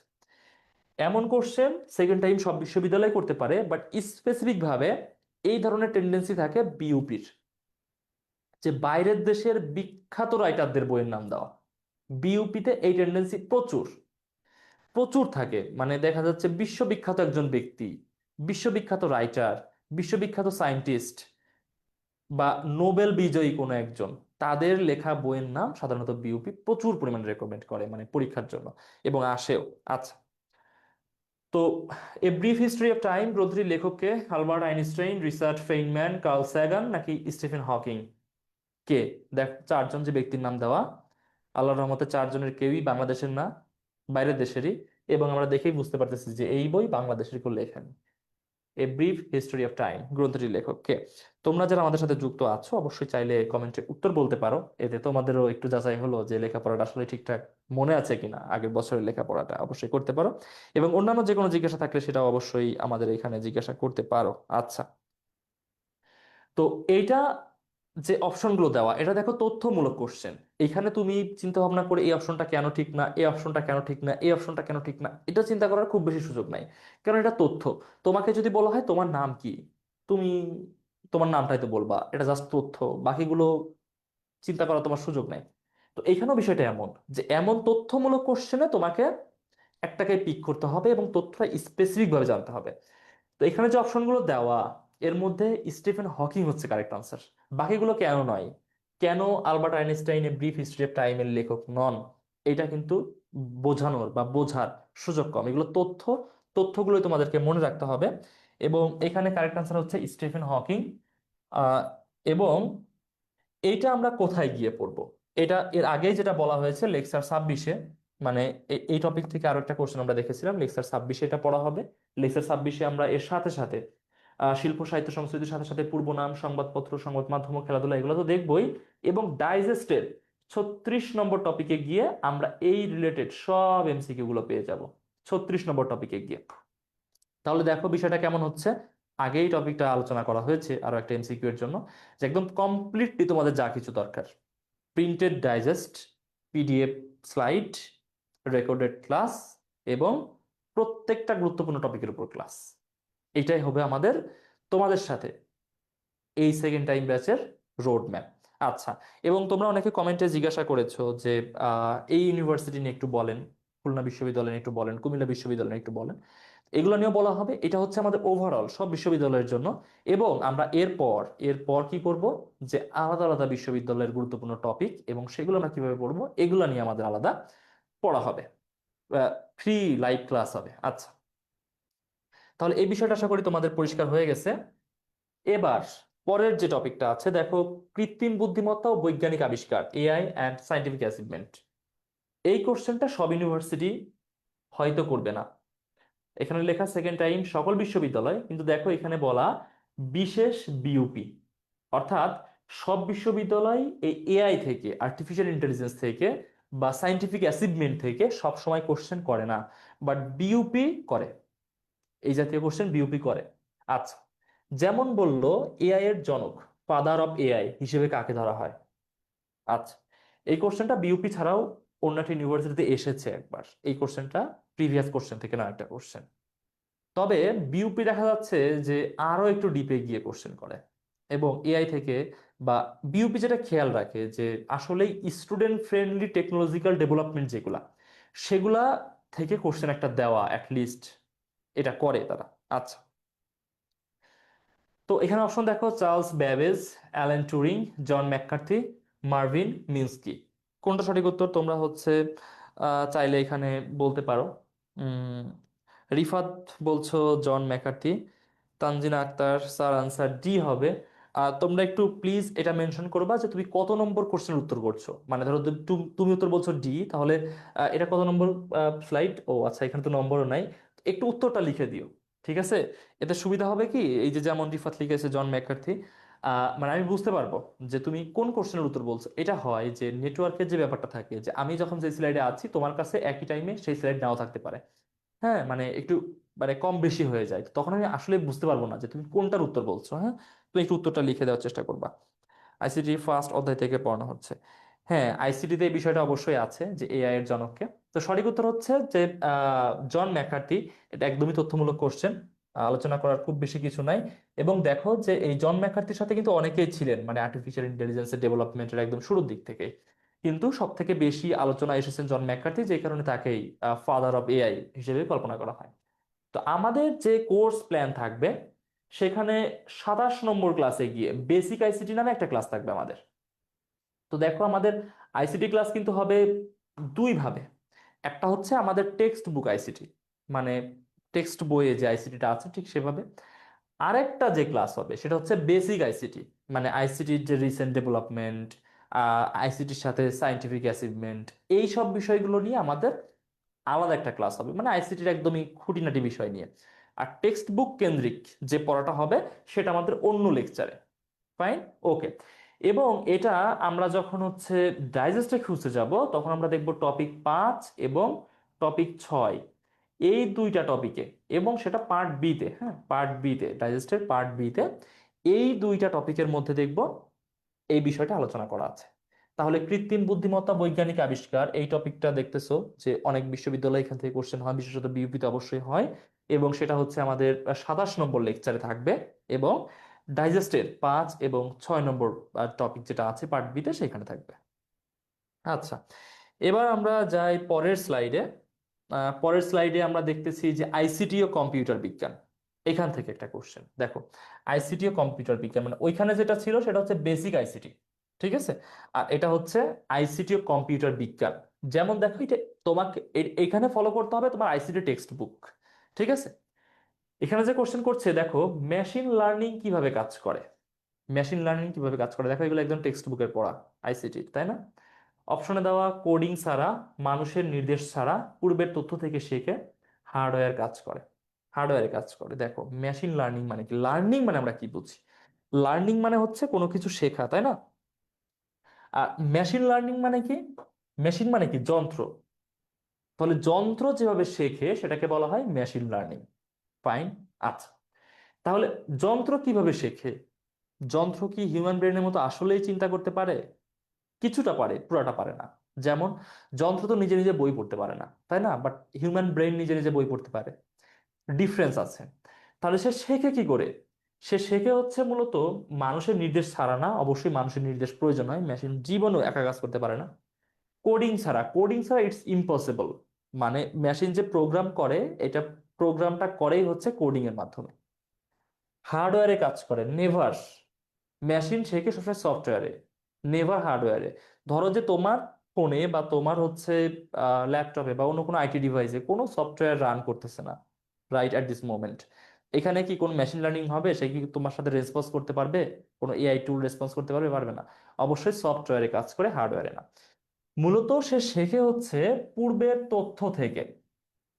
মানে সে এই সফটওয়্যারটা তার লাইফ টাইমে যত তথ্য ফেস করছে সবকিছু সে মনে রাখে এবং সেখান থেকে শেখে। সে ধরো যে এআই টুল একটা, সে যত রকম ওয়েবসাইট দেখতেছে সব জায়গা থেকে শেখে। সে উইকিপিডিয়া দেখতেছে, উইকিপিডিয়া থেকে শেখে। দেখবা যে তুমি এআই কে যখন কিছু জিজ্ঞাসা করো সে যে তথ্য দেয়, মাঝে মাঝে দেখবা সে তথ্যের লিঙ্ক দিয়ে দেয়। সেইখান থেকে সেটা শিখে আসছে। ঠিক আছে, মানে কম সে হচ্ছে পূর্বের তথ্য থেকে শিখে আসে। ঠিক আছে, এমন না যে সে চিন্তা ভাবনা করে উত্তর দিয়ে দেয়, সে শিখে, শিখে তারপর চিন্তা ভাবনা করে উত্তর দিয়ে দেয়। হঠাৎ করে চিন্তা করে উত্তর দেওয়ার এআই এর কোনো সুযোগ নাই, বা কম্পিউটারের বা অন্য কোনো ডিভাইসের সুযোগ নাই। আচ্ছা, সব বিশ্ববিদ্যালয়ে আইসিটি থেকে কোশ্চেন হয়, তোমরা দেখেছো আইসিটি খুবই গুরুত্বপূর্ণ। এবং এটা আইসিটির জন্য আমাদের 12 এবং 17 দুইটা লেকচারে আমরা আইসিটি শিখবো। ঠিক আছে, মানে একদম টেক্সট বুকের যে আইসিটিটা। এবং আমরা সেটা কোথায় পাবো? আমাদের যে ডাইজেস্ট আছে, ডাইজেস্টের লেকচার 5 এবং 6 পার্ট বি তে এই বিষয়ে অবশ্যই আলোচনা আছে। তাহলে এই বিষয়টা আশা করি ক্লিয়ার হয়েছে। পরের স্লাইডে দেখি। এবার এই টপিকের নাম হচ্ছে জাতীয় বাজেট বা ন্যাশনাল বাজেট। বাজেট বা অর্থনীতি বিষয়ক অন্যান্য যে বিষয়গুলো আছে, অর্থনৈতিক সমীক্ষা, তারপর হচ্ছে বাংলাদেশের অর্থনীতি, বাংলাদেশের সম্পদ ও শিল্প, এই সবগুলো বিষয় থেকে কোশ্চেন হতে পারে। সবগুলো বিষয় থেকে কোশ্চেন হয়ও। স্পেসিফিক ভাবে এই কোশ্চেনের টপিকটা লিখেছি বাংলাদেশের বাজেট। এবং বাজেট থেকে যেটা হয় সাধারণত সাম্প্রতিক থেকে বেশি আসে। কোশ্চেনে যেটা বলছে যে বাংলাদেশের জাতীয় বাজেট 2024-25-এর জন্য মোট বাজেট ঘাটতির পরিমাণ কত? 2,20,000 কোটি টাকা, 2,50,000 কোটি টাকা, 1,90,000 কোটি টাকা, নাকি 2,40,000 কোটি টাকা? দেখো, একদমই তথ্যমূলক, না পড়লে পারা সম্ভব না।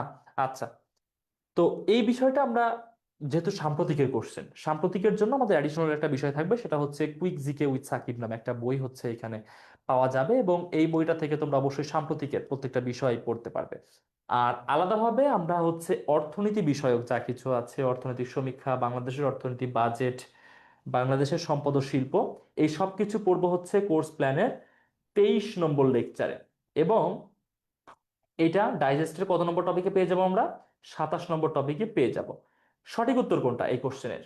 তথ্যমূলক, মানে একদমই তথ্যমূলক। এটা অন্যান্য ভাবে চিন্তা করে উত্তর দেওয়ার সুযোগ নাই যে এটা কেন উত্তর হচ্ছে না, এটা কেন উত্তর হচ্ছে না, এভাবে বিশ্লেষণ করার, প্রত্যেকটা টপিক বিশ্লেষণ করার এখানে সুযোগ নাই। এখানে আমাদের যে কোশ্চেনটা দেওয়া, এইটা সাম্প্রতিক যারা গত বছর পড়েছো, তোমরা তো সেকেন্ড টাইমার যারা আছো, তার মানে কি সাম্প্রতিক পড়ালেখা হয়েছে কিছুটা, সেকেন্ড টাইমের জন্য সাম্প্রতিক প্রয়োজন আছে। তো যারা সাম্প্রতিক পড়েছো তোমরা জানো যে গত আমাদের যে বাজেটটা দেওয়া হয়েছিল, সরি আমি এখানে ভুল করলাম, 2,50,000 কোটি টাকা ঘাটতি বাজেট ছিল এটা। ঠিক আছে, মানে আমাদের সর্বশেষ যে বাজেটটা ছিল সেটা আহ 2,50,000 কোটি টাকা ঘাটতি সেখানে ছিল। তাহলে দেখো, এই যে বাজেট থেকে কোশ্চেন অবশ্যই হতে পারে।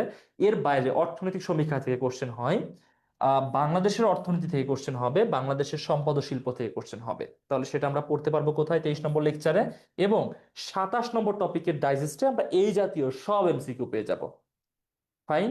তাহলে দেখো যে গুরুত্বপূর্ণ যতগুলো টপিক আছে আমরা প্রত্যেকটা ক্লাসের ভিতরে নিয়ে আসবো। এবং আমাদের সাধারণ জ্ঞানের যে ক্লাসগুলো হবে, এর ফেজ আছে। ফেজ 1-এ কোশ্চেন ব্যাংক সলিউশন, ফেজ 2-তে গিয়ে টপিক ভিত্তিক ক্লাস, ফেজ 3-তে গিয়ে তোমার হচ্ছে ম্যাথ আইকিউ এর ক্লাস, ফেজ 4-এ গিয়ে বিভিন্ন বিশ্ববিদ্যালয়ে ভর্তি পরীক্ষা যখন চলে আসবে, ভর্তি পরীক্ষার সামনে ওয়ান শট ক্লাস এই বিশ্ববিদ্যালয়গুলোর জন্য। এই যে এতগুলো ফেজে যতগুলো ক্লাস হবে সব মিলিয়ে দেখা যাচ্ছে যে 50টার বেশি ক্লাস হয়ে যাবে। তো এই 50টার বেশি ক্লাস যদি হয় তাহলে দেখো কোনো টপিক বাদ থাকে না পড়ানোর জন্য, এবং প্রত্যেকটা টপিক আমরা পড়াবো। এবং ডাইজেস্টে তোমরা এই বিষয়গুলো পেয়ে যাবে। যেমন দেখো, ডাইজেস্টে আমাদের কয়টা টপিক আছে? আমাদের ডাইজেস্টে হচ্ছে প্রথমেই কোশ্চেন বিশ্লেষণ আছে, 8টা মতো টপিক। আচ্ছা, তারপরে গিয়ে আমাদের প্রায় 54টা মতো রেগুলার টপিক আছে, 54টা। আর এর সাথে মৌলিক পার্ট ম্যাথ আইকিউ এর আছে আরো 8টা 9টা। তো সব মিলাই দেখো 70টা মতো টপিক প্রায়। তো 70টা টপিক মানে কি, যে যতগুলো টপিক থেকে বিশ্ববিদ্যালয় কোশ্চেন করে সবকিছুই এখানে আনার চেষ্টা করা হয়েছে একদম গ্রস ভাবে। স্যার আইসিটি ক্লাস আর কবে নেবেন? এসএসসি 25? আচ্ছা, এসএসসি 25 ব্যাচের আইসিটি ক্লাস। আচ্ছা, এখানে একটা দুইটা ক্লাস জাস্ট বাদ আছে, আমরা ঈদের আগে কোর্স শেষ করে দেবো একাডেমিক ক্লাস। আচ্ছা, আহ এটা রিপিট হয়নি, এটা হচ্ছে একই টপিকের আর একটা কোশ্চেন। এখানে বাজেট থেকে আর কোন ধরনের কোশ্চেন হয় দেখো। আগে যে কোশ্চেনটা দেখলাম ওইটা এটা থেকে ডিফারেন্ট। কেমন ডিফারেন্ট? ওইটা ছিল সাম্প্রতিক তথ্য নির্ভর। আর এখানে যে কোশ্চেনটা, এটা দেখো সাম্প্রতিক তথ্য নির্ভর না। এবং এই কোশ্চেনটা একই সাথে দুইটা বিষয়কে অ্যাড করে, একটা হচ্ছে বাজেটকে অ্যাড করে আর একটা হচ্ছে বাংলাদেশের অর্থনীতিকে অ্যাড করে। কারণ দেখো কোশ্চেনে বলছে জাতীয় বাজেটে ডেফিসিট ফাইন্যান্সিং বলতে কি বোঝায়, ডেফিসিট ফাইন্যান্সিং বলতে কি বোঝায়। তো দেখো এইটা হচ্ছে একদম আমাদের যে গ্রস অর্থনীতিটা আছে সেখান থেকে করা কোশ্চেন, এবং ছোট করে বাজেটকে এখানে ইনক্লুড করে দেয়। ডেফিসিট ফাইন্যান্সিংটা কি? ডেফিসিট মানে আমরা কি বুঝি, ডেফিসিয়েন্সি বলতে আমরা কি বুঝি, মানে যেটা স্বল্পতা আছে, যেটা কম পরিমাণে কম সেটা। ফাইন্যান্সিং মানে আমরা কি বুঝি? অর্থনীতি, তাই না? মানে আমরা এই স্বল্পতার অর্থনীতি বলতে কি বুঝি বাজেটে? অপশনে দেখো, বাজেট ঘাটতি কমিয়ে আনা, ব্যয়ের চেয়ে আয় বেশি হওয়া, ঘাটতি মেটাতে ঋণ গ্রহণ, নাকি মুদ্রাস্ফীতি নিয়ন্ত্রণে ব্যয় কমানো, কোনটা? ডেফিসিট ফাইন্যান্সিং বলতে আমরা কি বুঝি? ডেফিসিট মানে তো স্বল্পতা, তাই না? স্বল্পতা মানে তো ঘাটতি এমন কিছু। তাহলে দেখো এখানে ঘাটতি আছে কোথায়? অপশন সি তে। অর্থাৎ আমরা যে বাজেটগুলো সাধারণত আমাদের দেশে দেখি প্রণয়ন হতে, তা সবই হচ্ছে ডেফিসিট ফাইন্যান্সিং এ হয়। মানে বাজেটে ঘাটতি থাকে, যত টাকা বাজেটে প্রয়োজন। 20 মিনিট। তো দেখা যাচ্ছে যে আহ, আমরা আগে কি করি, মানে যখন বাজেট প্রণয়ন করা হয় এখানে কিন্তু আয় বুঝে ব্যয় না, ব্যয় বুঝে আয়ের হিসাব করা হয়। আগে হিসাব করা হয় যে আমাদের নেক্সট 1 বছর রাষ্ট্র পরিচালনার জন্য কত টাকা প্রয়োজন, ঠিক আছে, তারপর আমরা আয়ের হিসাব করি। তো দেখা যাচ্ছে প্রত্যেক বছরই এমন হিসাব করি যে রাষ্ট্র পরিচালনার জন্য যে টাকা দরকার তার থেকে কম টাকা ফাইন্যান্সিং হবে আমাদের সম্পূর্ণ দেশ থেকে। তার মানে কি ডেফিসিট হয়ে গেল না ফাইন্যান্সিংটা, মানে স্বল্প হয়ে গেল। তো এই যে ফাইন্যান্সিং আমাদের কম হয়ে গেল, এখন আমরা কি করব? এখন আমরা লোন নিব বাইরের দেশ থেকে। এটাই হচ্ছে ঘাটতি মেটাতে ঋণ গ্রহণ, ডেফিসিট ফাইন্যান্সিং। তাহলে এই যে মানে একদমই ইকোনমিক্স এর সাথে রিলেটেড এমন কোশ্চেন সেকেন্ড টাইমের সব বিশ্ববিদ্যালয়ে আসবে। এবং এটা আমরা পড়বো কোথায়? লেকচার 23-এ, যেটা এর আগেও দেখলাম, লেকচার 23-এ আমরা এটা পড়বো। এবং আমাদের যে হচ্ছে আহ ইয়া আছে, ডাইজেস্ট আছে, তার 27 নম্বর টপিকে গিয়ে আমরা এটা পেয়ে যাব। ফাইন। তাহলে দেখো অর্থনীতি, বাজেট, বাংলাদেশের অর্থনীতি, বাংলাদেশের শিল্প সম্পদ সবকিছু আমাদের ক্লাসেই শেখানো হবে, ডাইজেস্টে প্রোভাইড করা হবে। ওকে, পরেরটা দেখি। অর্থনীতি, একদম বেসিক অর্থনীতি, যেটা টেক্সট বুক অর্থনীতি বলতে আমরা যেটা বুঝি। এই টপিকটাও দেখবা যে সেকেন্ড টাইম সব বিশ্ববিদ্যালয়ের জন্য গুরুত্বপূর্ণ, অর্থাৎ অর্থনীতি থেকে কোশ্চেন সব বিশ্ববিদ্যালয়ে হয়ে থাকে। আচ্ছা, তো এখানে কোশ্চেনে বলছে যদি একটি দেশের কারেন্সি অবমূল্যায়িত বা ডেপ্রিসিয়েটেড হয় তার প্রভাব কি হতে পারে? স্থানীয় মুদ্রার অবমূল্যায়ন হলে কি ঘটে? এমন একটা কোশ্চেন একবার ইউনিভার্সিটিতে এসেছিল 2020-21 সেশনে। আচ্ছা, তো যদি এমন হয় স্থানীয় মুদ্রার মানটা কমে যায় তাহলে কি ঘটে? এটা কি ভালো দিক নাকি খারাপ দিক? ভালো দিক খারাপ দিক দুইটাই আছে। এখানে অপশন দেখো, বলছে আমদানি ব্যয় কমে, রপ্তানি প্রতিযোগিতামূলক হয়, বৈদেশিক ঋণ হ্রাস পায়, নাকি দেশের মুদ্রাস্ফীতি কমে। দেখো, ডেপ্রিসিয়েটেড হওয়া মানে কি? ডেপ্রিসিয়েটেড হওয়া মানে কোনো কিছু দাম কমে আসা। আচ্ছা, এবং কারেন্সি ডেপ্রিসিয়েটেড হওয়া মানে মুদ্রার মান কমে যাওয়া। যেমন ধরো যে $1 সমান ধরলাম 100 টাকা। এখন আমাদের দেশের কারেন্সি ডেপ্রিসিয়েটেড হলো এবং $1 মান হয়ে গেল 120 টাকা। তার মানে কি হলো? আমাদের দেশের মুদ্রার মান কমে গেল। বাট এর একটা সুবিধা আছে, সেটা হচ্ছে যারা আমাদের দেশ থেকে আমদানি করে, মানে আমরা যাদের কাছে রপ্তানি করি, এটা সুবিধাজনক হয়। ধরো যে আমরা আমাদের দেশে প্রডিউস করি একটা পোশাক, সেটার মূল্য হচ্ছে বাংলাদেশি টাকায় 500 টাকা, আমি ধরলাম জাস্ট। তার মানে এর আগে একজন মার্কিন কোম্পানি আমাদের কাছ থেকে $5 দিয়ে সেটা আমদানি করতো, তার দেশে নিয়ে যেত, আমরা রপ্তানি করতাম $5। এখন দাম আমাদের দেশে মানে কারেন্সি ডেপ্রিসিয়েশন হয়েছে, তার মানে $1 সমান 125 টাকা হয়ে গেছে। তো এখন ওই শার্টটা বা ওই ড্রেসটা মার্কিন যে কোম্পানিটা আছে তারা কত ডলার দিয়ে কিনবে বলতো? জাস্ট $4 দিয়ে। এর কারণ কি? আমাদের দেশে এখন $4 মানে 500 টাকা। তার মানে কি বাইরের দেশ আমাদের দেশে কি করবে? কম টাকাতে প্রোডাক্ট কিনতে পারবে। আমরা সেম টাকায় পাচ্ছি, বাট তারা কম টাকা দিবে আমাদেরকে। এতে কি হচ্ছে? রপ্তানিটা বৃদ্ধি পাবে। যখন বাইরের দেশে যারা বায়ার আছে তারা কম দামে প্রোডাক্ট কিনতে পারবে, তখন আমাদের কি হয়? রপ্তানিটা বৃদ্ধি হয়। তো এখানে অপশন কি দেওয়া? আমদানি ব্যয় কমে, রপ্তানি প্রতিযোগিতামূলক হয়, বৈদেশিক ঋণ হ্রাস পায়, নাকি দেশের মুদ্রাস্ফীতি কমে। সঠিক উত্তর হচ্ছে রপ্তানি প্রতিযোগিতামূলক হয় বা রপ্তানি বৃদ্ধি পায়। এটা হচ্ছে কারেক্ট আনসার। ফাইন। তো এই যে এই গুরুত্বপূর্ণ টপিক যেটা একদমই বেসিক ম্যাথমেটিক্স, সেটা আমরা পড়বো লেকচার 22-এ গিয়ে। ঠিক আছে, আমরা পড়বো এটা হচ্ছে লেকচার 22-এ গিয়ে। তো এই লেকচার 22-এ গিয়ে অর্থনীতির একদম মানে হচ্ছে টেক্সট বুকের যে বিষয়গুলো সেগুলো অবশ্যই এখানে ইনক্লুড করা হবে, এবং আশা করি তোমাদের অর্থনীতি বিষয়ক আহ আর কোনো সমস্যা থাকবে না, সবকিছু সমাধান হবে। এবং এটা আমরা কোথায় পাবো? আমাদের হচ্ছে ইয়াতে, আমাদের যে ম্যাটেরিয়ালস প্রিন্টেড আছে ডাইজেস্টে, সেটা হচ্ছে টপিক নম্বর 2, পার্ট বি, এবং টপিক নম্বর 27। এই দুইটা টপিকে আমরা পাবো, মানে এই অর্থনীতিরই দুইটা আলাদা টপিক আছে, একটা পার্ট বি এর 2-তে, আর জেনারেল যে অংশটুকু আছে সেখানকার 27 নম্বরে। দুইটা পার্টে আমাদের অর্থনীতি পুরোটা পড়ানো আছে। আচ্ছা, এবার আমরা দেখি চুক্তি ও কনভেনশন, ট্রিটিজ অ্যান্ড কনভেনশনস। এই একটা গুরুত্বপূর্ণ টপিক। দেখবা যে বিভিন্ন যুদ্ধ, চুক্তি, বিপ্লব এগুলো থেকে কোশ্চেন হচ্ছে। কোশ্চেন কেমন আসে? জেনেভা কনভেনশনস এর কনভেনশনস মূলত কোন বিষয়ের সঙ্গে জড়িত? জেনেভা কনভেনশন যেটাকে আমরা বলি, সেটা কোন বিষয়ের সাথে জড়িত? অপশন দেখো: সমুদ্র আইন, যুদ্ধবন্দীদের অধিকার, পারমাণবিক নিরস্ত্রীকরণ, নাকি জলবায়ু আইন। জেনেভা কনভেনশন কিসের সাথে জড়িত? খুবই পরিচিত একটা বিষয়, তাই না? উম, আচ্ছা স্যার, আইসিটি 5th চ্যাপ্টারের পরে ক্লাসগুলো এই পেজে লাইভ নিবেন? হ্যাঁ, আর অল্প কিছু একাডেমিক ক্লাস আছে, তো এগুলো সবই লাইভ হবে, এগুলো সবাই করতে পারবে। আচ্ছা, তো এখন দেখো যে জেনেভা কনভেনশন বলতে আমরা বুঝি মূলত 4টা কনভেনশন একসাথে, মানে কম্পাইল্ড ফর্মে 4টা কনভেনশন আছে। এবং এটা সম্পূর্ণ হচ্ছে যুদ্ধ বিষয়ক।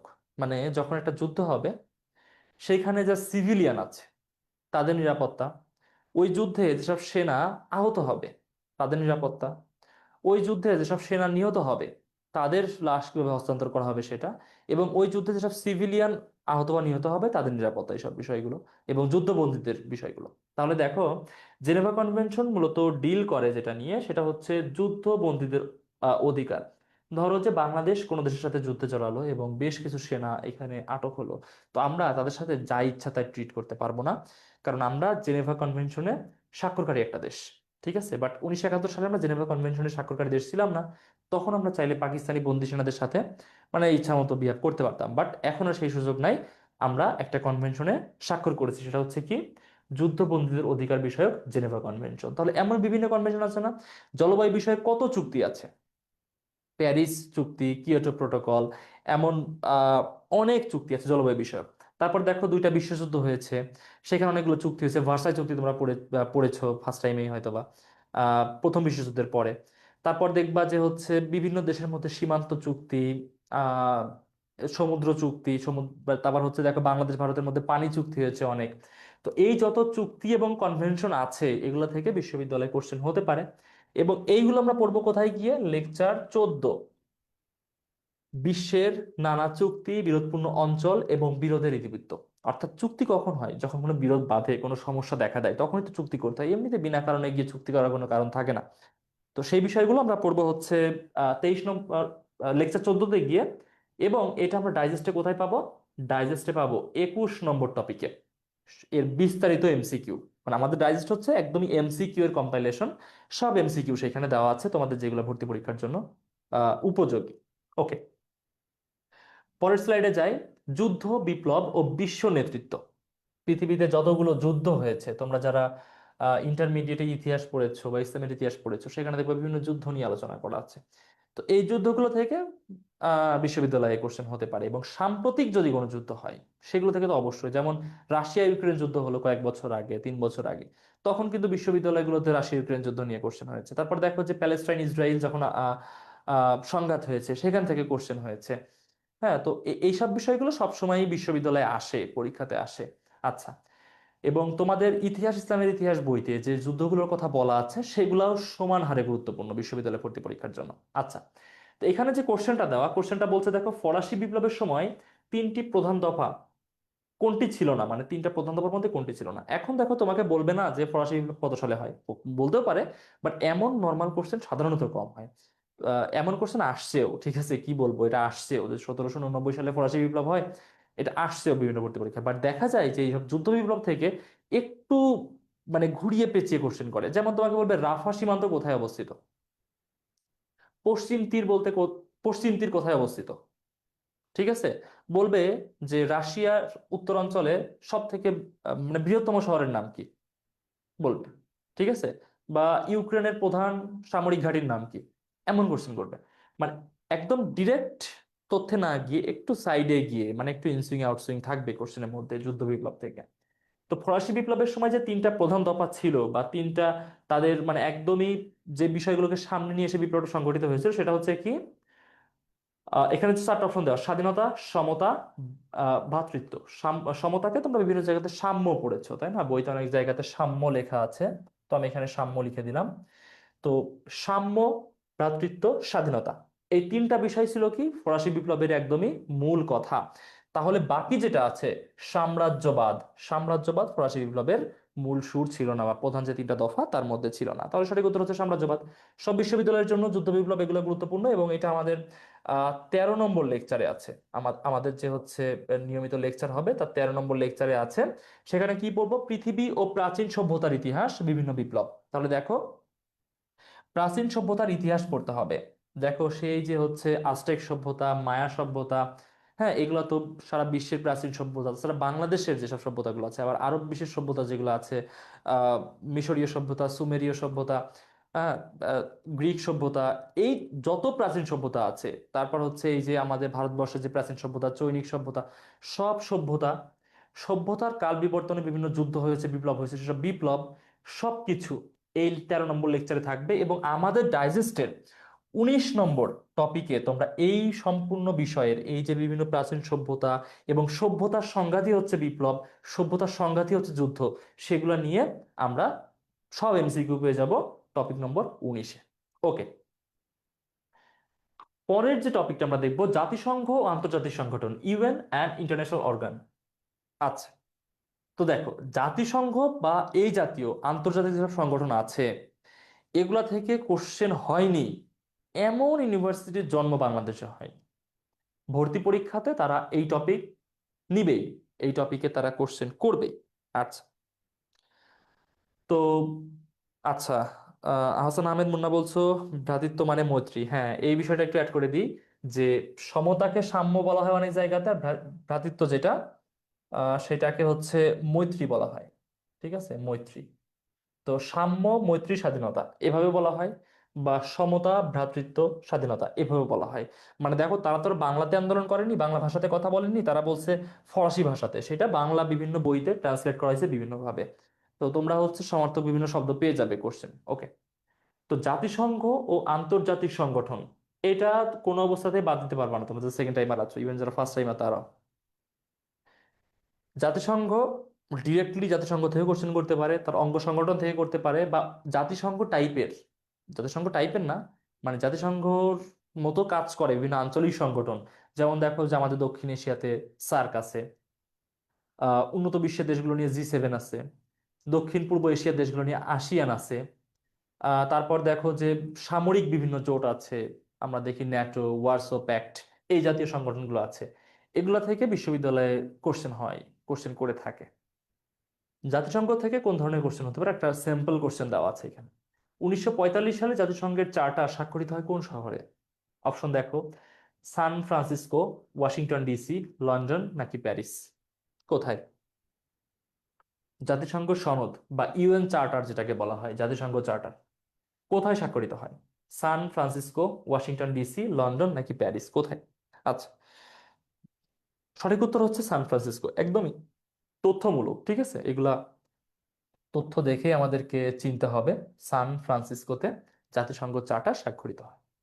সব বিশ্ববিদ্যালয়ের জন্য এটা গুরুত্বপূর্ণ। এবং আমাদের এই টপিকটা, এই টপিকের যে ক্লাসটা, এটা খুবই বড় লেকচার।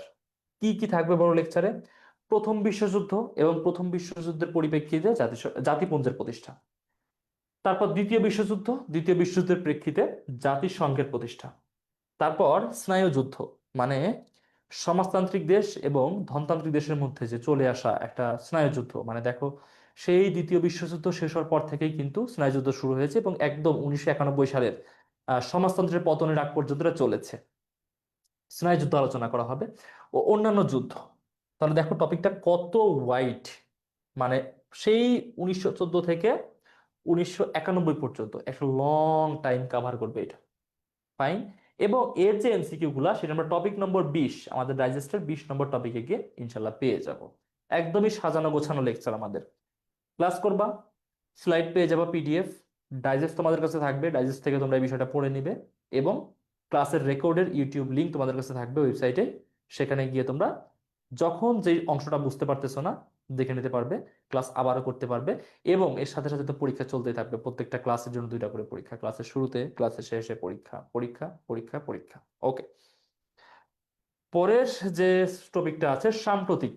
সাম্প্রতিক তো পড়তে হয় তাই না, সাম্প্রতিক পড়তে হয়, সাম্প্রতিক বাদ দেওয়ার সুযোগ নাই। কেমন কোশ্চেন হয় সাম্প্রতিক থেকে, যে কোনো একটা কোশ্চেন দেখি, সব কোশ্চেন তো আনার সুযোগ নাই, যে কোনো একটা মানে জাস্ট স্যাম্পল, যে এমন কোশ্চেন হতে পারে। বলতেছে 16তম ব্রিক্স সম্মেলন কোথায় অনুষ্ঠিত হয়েছে। দেখো 2024 সালের সেপ্টেম্বর অক্টোবর মাসে ব্রিক্স এর সম্মেলন হলো, এটা 16তম সম্মেলন। কোথায় অনুষ্ঠিত হয়েছে, এটা একদমই সাম্প্রতিক তথ্য না, মানে হচ্ছে জাস্ট এই যে গত বছরের সেপ্টেম্বর অক্টোবর হলো, এই বছর তো এখনো হয়নি।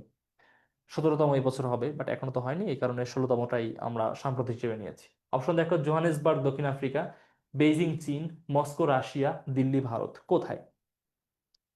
একদমই তথ্যমূলক এগুলো, দেখো খুব বেশি চিন্তা ভাবনা করার সুযোগ নাই, তোমাকে মাথা খাটাতে হবে তথ্যটা মনে করার জন্য। আচ্ছা, সঠিক উত্তর হচ্ছে রাশিয়ার মস্কোতে, এবং এই সম্মেলনটাতে সভাপতিত্ব করেছিলেন রাশিয়ান প্রেসিডেন্ট ভ্লাদিমির পুতিন। আচ্ছা, তাহলে সঠিক উত্তর হচ্ছে অপশন সি। সব বিশ্ববিদ্যালয়ের জন্য গুরুত্বপূর্ণ। এবং আমাদের একটা ক্লাস হবে, সেই ক্লাসের টপিক থাকবে চলমান বিশ্ব বাংলাদেশ, সাম্প্রতিক চূড়ান্ত সাজেশন।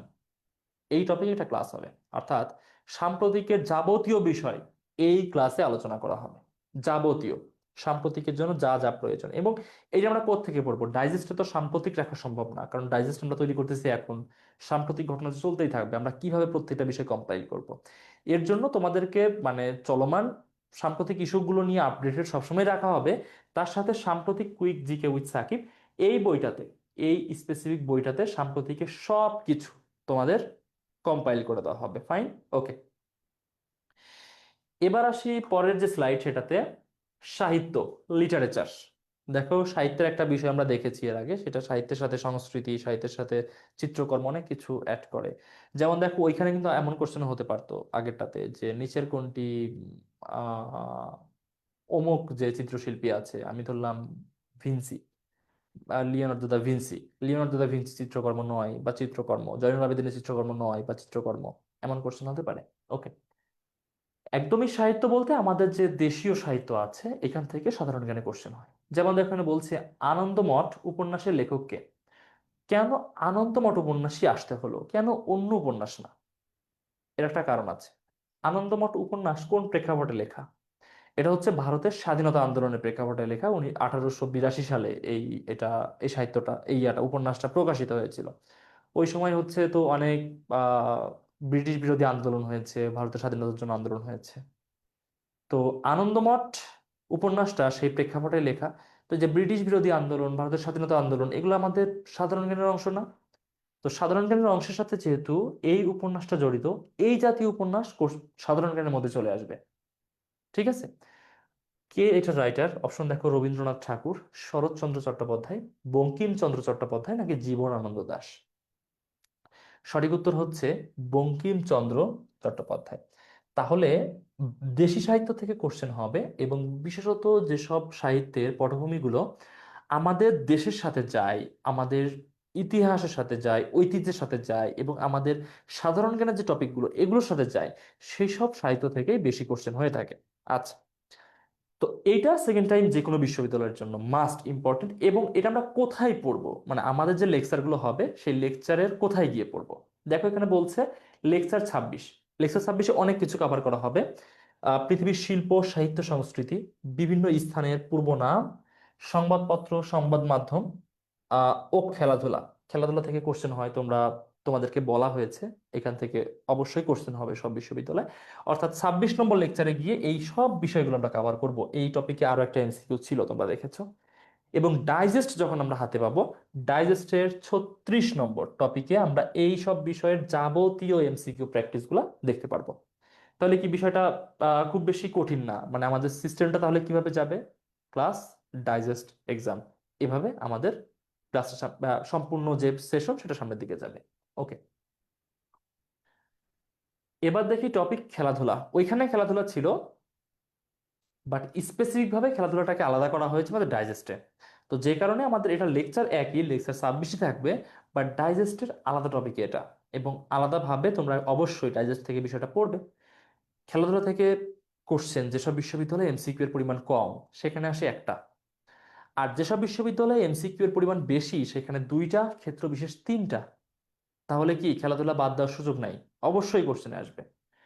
এখানে যে কোশ্চেনটা দেওয়া দেখো, অলিম্পিকের প্রতীক হিসেবে ব্যবহৃত 5টি রঙের বৃত্ত কি নির্দেশ করে? অলিম্পিকে দেখবা এর যে হচ্ছে লোগোটা সেটা হচ্ছে 5টা রিং, মানে এই যে এমন এমন 5টা রিং, ঠিক আছে, এই যে এমন 3টা আর নিচে 2টা, এটা হচ্ছে অলিম্পিকের লোগো, তোমরা ইতিমধ্যে দেখেছো। আচ্ছা, তো এটা কি নির্দেশ করে দেখো। অলিম্পিকের প্রেক্ষাপটটা কি, অলিম্পিক কখন শুরু হয়েছিল? অলিম্পিয়া নামে একটা পর্বতমালা আছে গ্রিসে, তোমরা জানো। তো এই গ্রিসে যে আহ জাতিরাষ্ট্রগুলো তখন ছিল, মানে এই যে দেখো স্পার্টা, অ্যাথেন্স, সবগুলো ডিফারেন্ট ছিল। স্পার্টানরা ছিল যুদ্ধাবাজ, অ্যাথেন্সের মানুষজন ছিল জ্ঞানে খুবই উন্নত, জ্ঞান চর্চা করত। আরো অনেক সেখানে নগররাষ্ট্র ছিল, তারা নিজেদের মধ্যে সবসময় যুদ্ধে লিপ্ত থাকতো, সবসময়। তো দেখতো যে সবার মধ্যে তো যুদ্ধই চলে, একটা সম্প্রীতির আয়োজন করা যায় নাকি আমরা দেখি।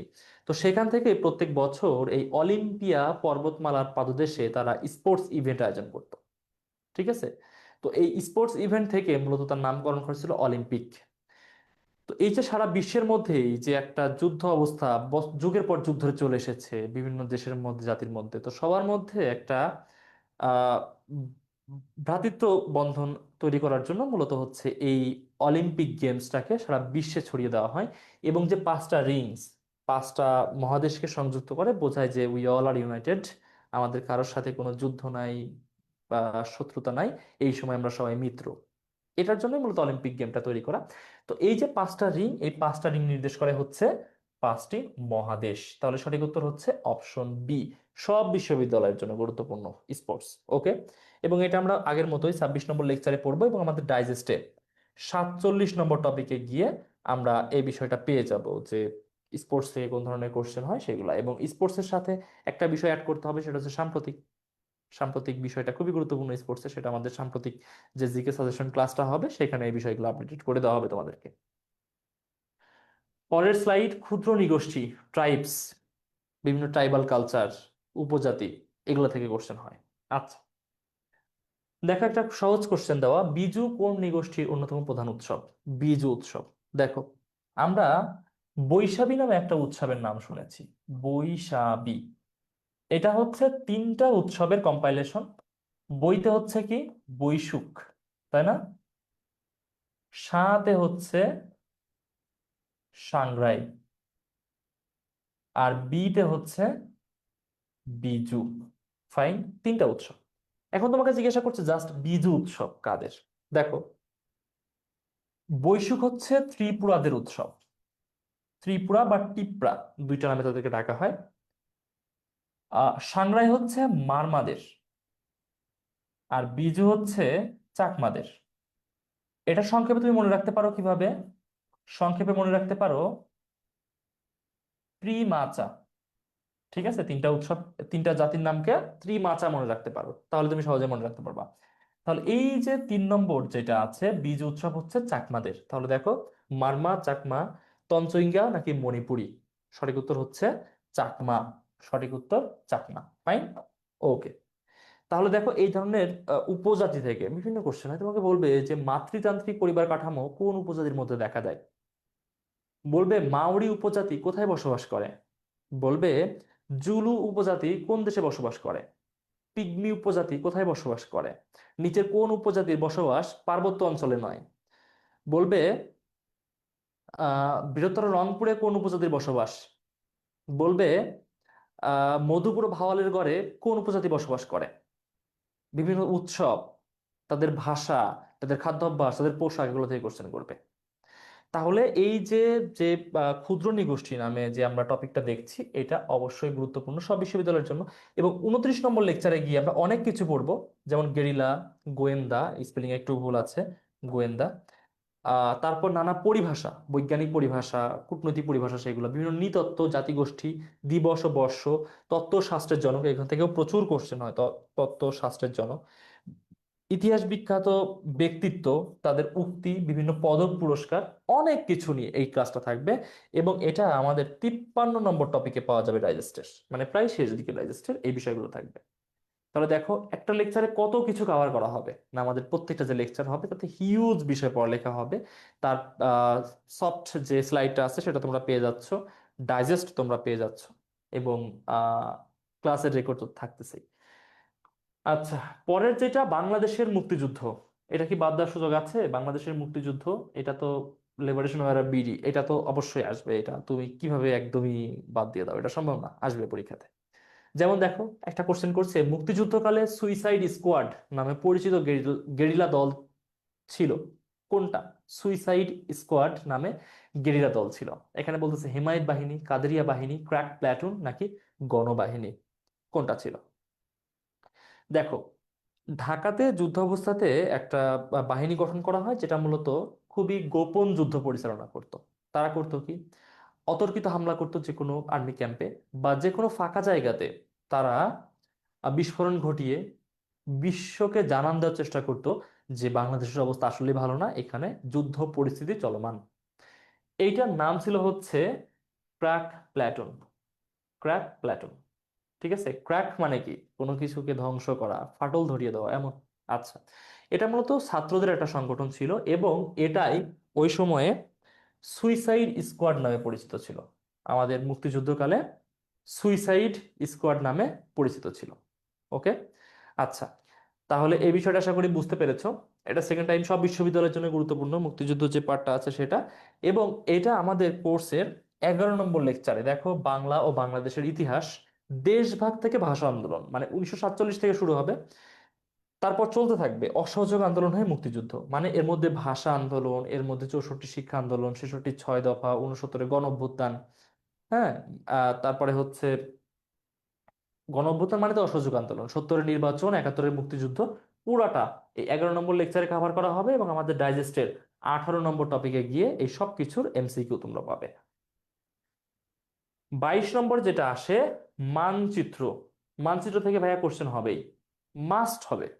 মানচিত্রের মধ্যে অনেক কিছু আছে, অনেক কিছু, অনেক কিছু। দেখো, লেকচারের বিষয় যদি আসি, লেকচার 1 থেকে 4, মানে টানা 4টা ক্লাস হবে মানচিত্রের উপরে। মানে এই মানচিত্রের ভিতরে অনেক কিছু পড়তে হবে, বিভিন্ন সাগর মহাসাগর, নদ নদী, খাল বিল, পাহাড় পর্বত, প্রণালী, শৈলশিরা, যা কিছু আছে, বিভিন্ন কোন দেশ কোন অঞ্চলে, তাদের হচ্ছে নাম কি, কোনটা বাল্টিক রাষ্ট্র, কোনটা হচ্ছে ভূমধ্যসাগরীয় রাষ্ট্র, প্রত্যেকটা বিষয়, প্রত্যেকটা বিষয় আমাদের পড়তে হবে।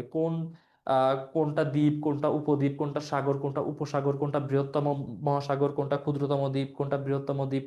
হ্যাঁ, প্রত্যেকটা বিষয় তোমাকে এই 4টা লেকচারে পড়ানো হবে, ঠিক আছে? মানচিত্র দেখিয়ে দেখিয়ে। কেমন কোশ্চেন হবে এখান থেকে দেখি। বলতেছে সুয়েজ প্রণালী কোন দুটি মহাসাগরকে যুক্ত করে? সুয়েজ প্রণালী কোথায়? সুয়েজ খাল তোমরা নাম শুনেছো, তাই না? সুয়েজ প্রণালী হচ্ছে মিশরে অবস্থিত। এবং মানচিত্রে দেখানো হবে এই বিষয়গুলো ক্লাসে। দেখবা এটা ভূমধ্য সাগর থেকে, মানে ইউরোপের দেশগুলো যাতে খুব সহজে এশিয়াতে প্রবেশ করতে পারে, এর জন্য মিশরে একটা খাল খনন করা হয় যেটার নাম হচ্ছে সুয়েজ প্রণালী। এটা ওই যে ইউরোপের দেশগুলো এশিয়াতে আসতে গেলে তো ভূমধ্য সাগর দিয়ে আসে মূলত। তো ভূমধ্য সাগর এবং এশিয়ার মধ্যে ঢোকার জন্য যে লোহিত সাগর, এই দুইটা সাগরকে সংযুক্ত করে। তাহলে ভূমধ্য সাগর, লোহিত সাগর, option B correct answer, option B correct answer. তাহলে এটা আমাদের 4টা ক্লাস হবে এই বিষয়ের উপর, এবং আমাদের ডাইজেস্টের টপিক 2 থেকে 9। তাহলে দেখো কতগুলো টপিক নিয়ে এই বিষয়গুলো আলোচনা করা হবে, অনেকগুলো টপিক তোমাদের ভর্তি পরীক্ষার জন্য, যেটা অবশ্যই প্রয়োজনীয়। ওকে, আচ্ছা, এবার আমরা অন্যান্য গুরুত্বপূর্ণ টপিকগুলো আলোচনা করে আমাদের ক্লাস শেষ করে দিব, লাইভ সেশনটা শেষ করে দিব। দেখো, বায়ুমণ্ডল, মহাবিশ্ব ও পৃথিবীর আবর্তন, এটা পড়তে হবে। জিওগ্রাফির বিষয়, এবং জিওগ্রাফির জন্য আমাদের আলাদা ক্লাস থাকবে। প্রাচীন বাংলার ইতিহাস, আদি পর্ব থেকে বঙ্গভঙ্গ হয়ে দেশভাগ, এটা আমাদের অবশ্যই জানতে হবে, ঠিক আছে? মানে একদম প্রাচীন বাংলার ইতিহাস যেটা, প্রাচীন বাংলার ইতিহাস যেটা, সেটা আমাদেরকে অবশ্যই পড়তে হবে। আমাদের রেগুলার ক্লাসেও থাকবে, ডাইজেস্টেও আছে। পৃথিবী ও প্রাচীন সভ্যতার ইতিহাস, বিভিন্ন বিপ্লব, এটা আমাদের চলে এসেছে লেকচারের মধ্যে, আর আলাদা করে বলার কিছু নাই। অন্যান্য মৌলিক বিষয়, দেখবা যে বিভিন্ন বিশ্ববিদ্যালয় 2টা 3টা 4টা 5টা কোর্সের মৌলিক বিষয়ে আনে, সেই সব বিষয়ে ক্লাস হবে, যুক্তিবিদ্যা, ইতিহাস, ভূগোল, অর্থনীতি, সবগুলো বিষয়ের উপর। তারপর পরিবেশ, পরিবেশ বিষয়ক কোশ্চেন একটা বিশ্ববিদ্যালয় দেয় সাধারণত, সেটা আমাদের নিয়মিত ক্লাসেই হবে, ডাইজেস্টে আছে। উক্তি বিখ্যাত ব্যক্তিত্ব এটা আমাদের ওইখানে অ্যাড করা হয়েছে, আর দরকার নাই। জনতান্ত্রিক সূচক এটা বেশ গুরুত্বপূর্ণ, এই যে জনশুমারি, আদমশুমারি, মৃত্যুহার, জন্মহার, এই সব কিছু নিয়ে আমাদেরকে পড়ালেখা করতে হবে। আহ ওইটা পেইড ব্যাচের ক্লাস ছিল, একটা ক্লাস ফ্রি করে দেওয়া হয়েছিল, বাকিগুলো দিলে দিতে পারে। হ্যাঁ, মানে আমাদের একদম শেষ দিকের কিছু ক্লাসগুলো মানে আইসিটি সবকিছুই পেইড ব্যাচের, বুঝছো, যেটা হচ্ছে একাডেমিকের। বাট শেষ দিকের ক্লাসগুলো দুই একটা আমরা ফ্রিতে দিচ্ছি, জাস্ট দুই একটা। দেখো ICT first chapter, second chapter, third chapter, fourth chapter কোনো ক্লাসই ফ্রি ছিল না, আমরা একদমই শেষে এসে কয়েকটা ক্লাস ফ্রিতে দিচ্ছি, এইটাই। ওকে, তাহলে ধন্যবাদ তোমাদেরকে লাইভ সেশনটা দেখার জন্য সম্পূর্ণ সময়। যারা সেকেন্ড টাইমার আছো, আশা করি মোটামুটি একটা ধারণা পেয়েছো তোমরা যে লেখাপড়াটা কিভাবে করতে হবে। সম্পূর্ণ সময় আমাদের সেকেন্ড টাইমে লেখাপড়াটা কিভাবে হবে সেসব বিষয়গুলো নিয়ে এটা আমাদের সহযোগিতা করবে যে তোমরা কিছুটা হলেও মানে ম্যাচুয়ার্ড হয়ে আসবে, ঠিক আছে, ম্যাচুয়ার্ড হয়ে আসবে। এবং আমরা তোমাদের সাথে একটা যে সিস্টেমে লেখাপড়াটা করব সেটা সম্পর্কে আগে থেকে ধারণা নিয়ে আসবে। এরপরে আমরা বিভিন্ন বিশ্ববিদ্যালয় ধরে ধরে বিশ্ববিদ্যালয়ের জন্য কোন টপিকগুলো গুরুত্বপূর্ণ সেগুলো নিয়ে ক্লাস করব, ফ্রি অনলাইন সেশন করব। তখনও তোমাদের সাথে দেখা হবে আশা করি। তো ধন্যবাদ তোমাদেরকে সম্পূর্ণ সেশনে থাকার জন্য, দেখা হবে অন্য কোনো লাইভ সেশনে। আসসালামু আলাইকুম।